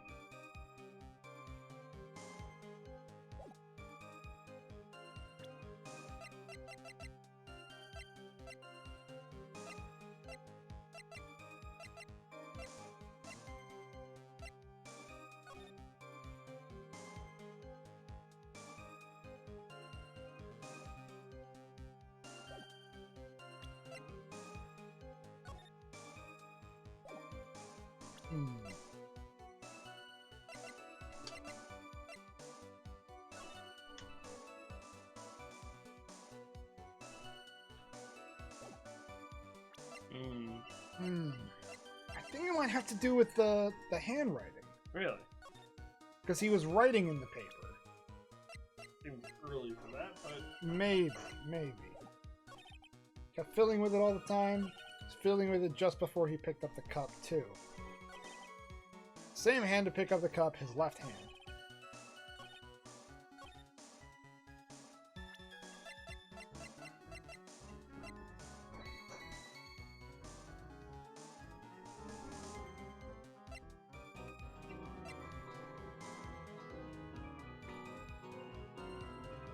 It was just a massive amount of noise. I'm trying to do stuff while you think. I know. Is that distracting? Maybe a little bit.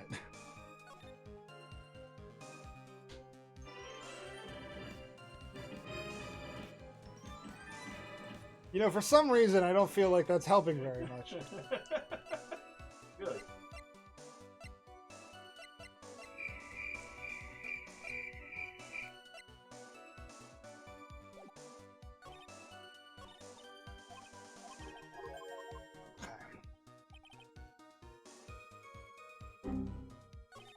Kept fiddling with it all the time. That doesn't seem wrong. Fiddling with it just before he picked up the cup. And he used the same hand to pick up the cup.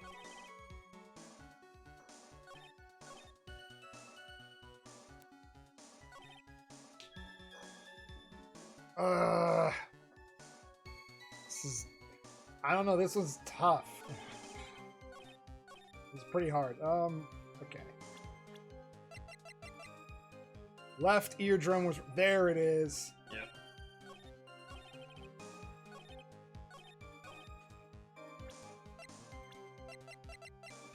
There it is. I forgot which ear they mentioned. I'm not sure what the relevance of this is, but... Mr. Kudo, there's something very strange about your observations of the victim.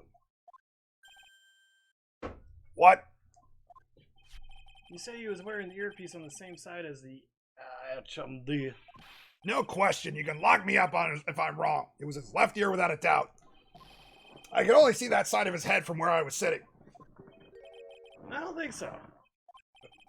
What did you say? You're no doubt unaware of this fact, Mr. Kudo. But the victim couldn't hear with his left ear. His eardrum was ruptured. Ah, Traces of medication for his condition were found in the ear canal. That's right, it's impossible the victim was wearing his earpiece on his left ear. Because he couldn't even hear in that ear. is that true, Captain? It is. Pigeon! Pretty pigeon! I was doing the pigeon song. Order! Order! Order! The witness's testimony is completely unreliable. He only saw the waitress from behind. And he claims the victim was wearing an earpiece when we know his eardrum was ruptured. Well, Mr. Godot? Ah! A single drop of milk is all it takes to destroy the pure black magic in the cup. This old man is my drop of milk. Love the metaphors. Captain, are you calling me a drip? You're pretty drippy. This is the victim's coffee cup with the potassium cyanide was found. The mark on the really clearly shows the victim picked it up with his right hand. I'll never back down. I know I'm right. The lad drank his cappuccino with his left hand. Let me pull you out of your misery. Clearly the victim used both hands. He took a sip with the cup held in his right hand and then switched to his left. That's what the old man saw. Nope. Impossible! The witness has already testified on numerous occasions that the victim died immediately after taking just one sip of the coffee. Which hand the victim used to pick up his cup is irrelevant, Your Honor. Didn't you dust for fingerprints, guys? The facts still stand. With one hand or the other, Mr. L drank the poison coffee. Like this! Sadly, Mr. Gugo, that doesn't wash. The point of this testimony was to establish whether the witness's memory is credible. And the results are clear. The testimony given by this witness is useless.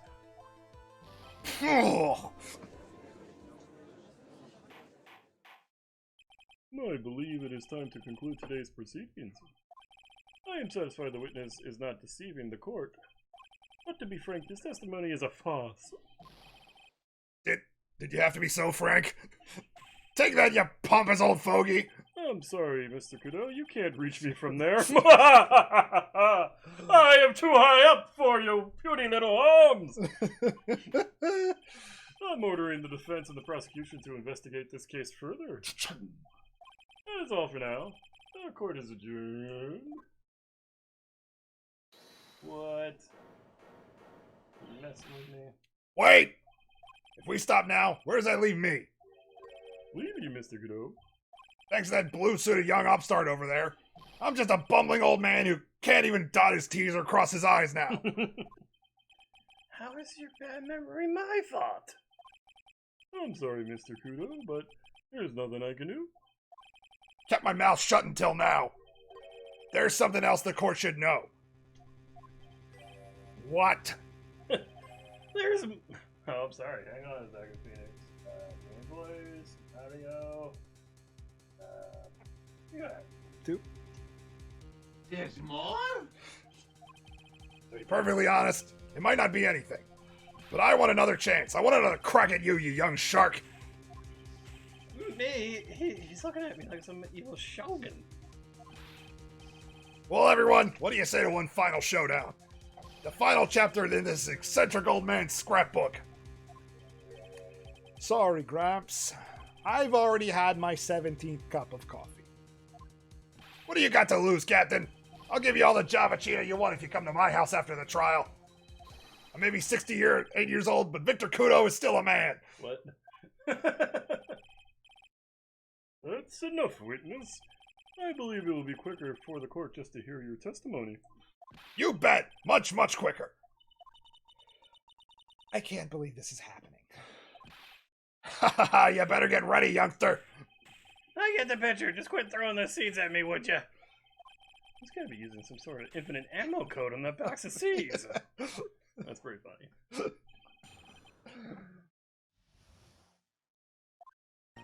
First of all, I want to stress that this might be nothing. I'm not too sure of myself. The young boy slumped over the table as soon as he took one sip of his Javachino. Well, the clumsy idiot upset the vase. He knocked it right over. It broke and the strip of cloth covering the table got completely soaked. Well, how about that? Turn things upside down, huh?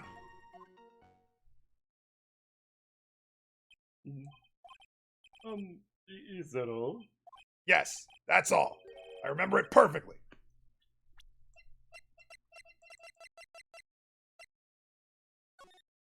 Yeah. Yeah, I was pretty sure. Ah, you're doubting me again? You're doubting a poor defenseless old man? No, we're not doubting you, Mr. Kudo. Don't you get the feeling there's a question hanging on everyone's lips, Nick? Yeah. So what, probably. That's all I can think of, and I have to cross-examine this guy. You're a bird brain, that's why that's all you can think of. Very well, Mr. Wright. Your frontal cross-examination, if you please. You want to press this guy or just throw the... If you want to do it, go for it. Your call. You feel good about it? You feel alright about it? Yeah. Well, I always like to save before... I know, I'm just giving you a hard time, because I was like, you feel good about it, safe.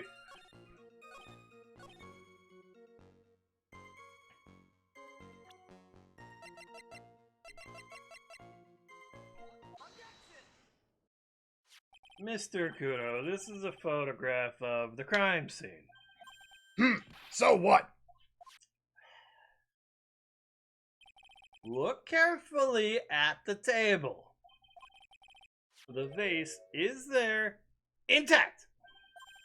Ah, Lost your tongue, Granddad? Granddad! Granddad! Flintstones! Granddad?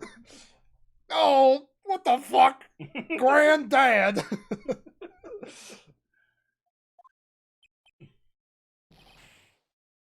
I'm no granddad of yours, Hopscotch.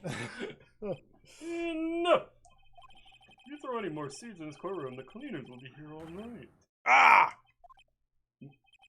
What is it now? I just remembered something. Yes, go on. Broken vase. Ha! It was on my table. Look at Granddad. Flintstones! Good. What? Well, you see, started me when that young lad collapsed. So I stood up. That must have been when it fell over. The vase on my table, I mean. The vase on your table? Yeah, it was on my table. And that's how my groin came to be completely soaked. No. Ow, my groin. He's just like, are you fucking kidding me, dude? Oh, boy.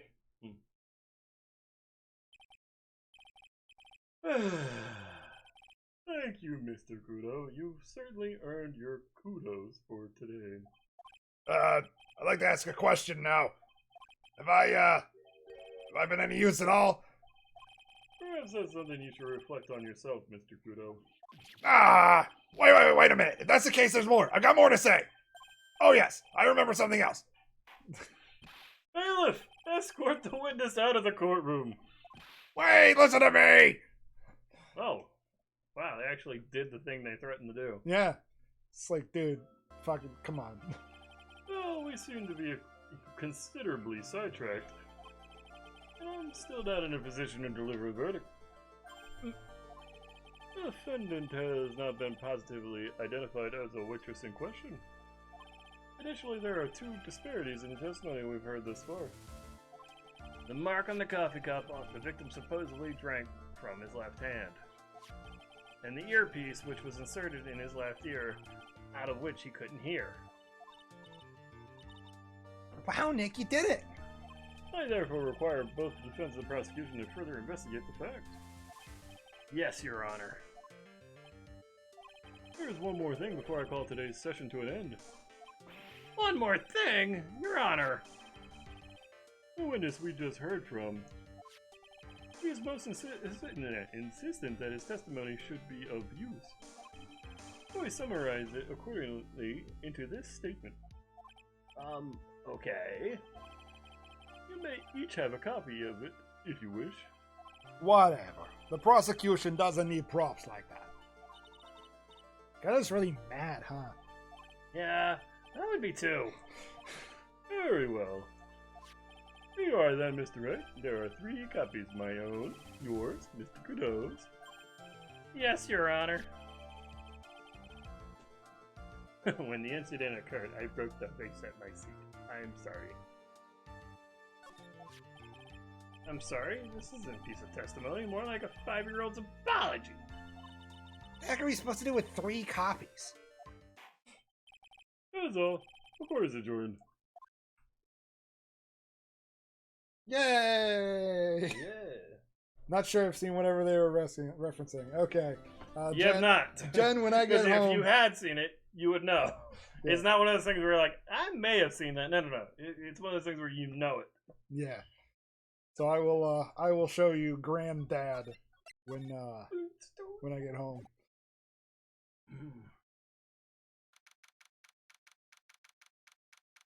Dun, dun, dun. Alright.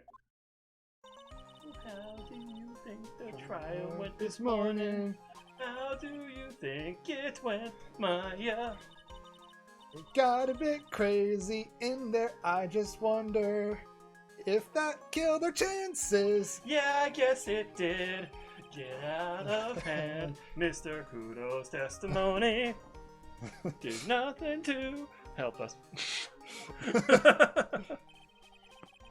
Plus now we don't even know the identity of the waitress who laced the coffee. All we know is what Mr. Okudo saw. The apron straps and the ribbon. And that the victim was wearing an earpiece when his eardrum was ruptured. Talk about a terrifying case of contradictionitis. Time to play doctor and find ourselves a cure then, huh?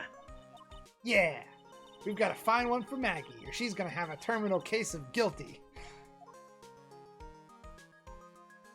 Ticket to Guiltyville. Population defendant. Oh. Huh. The outro button didn't work? Yeah.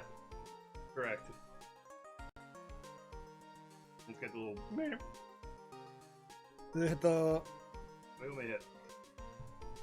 I tried to time this perfectly. Oh. Yeah. It just... on me. Oh, well. Oh, God. That was fun. Yeah. And weird. And weird.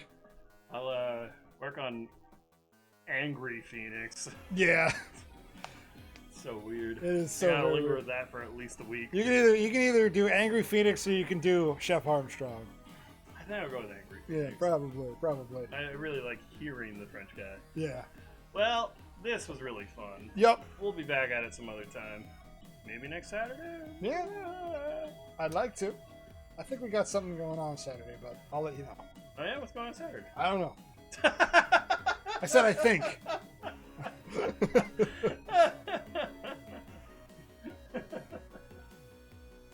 Yeah, Godo had some great one-liners. I love Population, the defendant. Oh my god, Guiltyville. Yeah.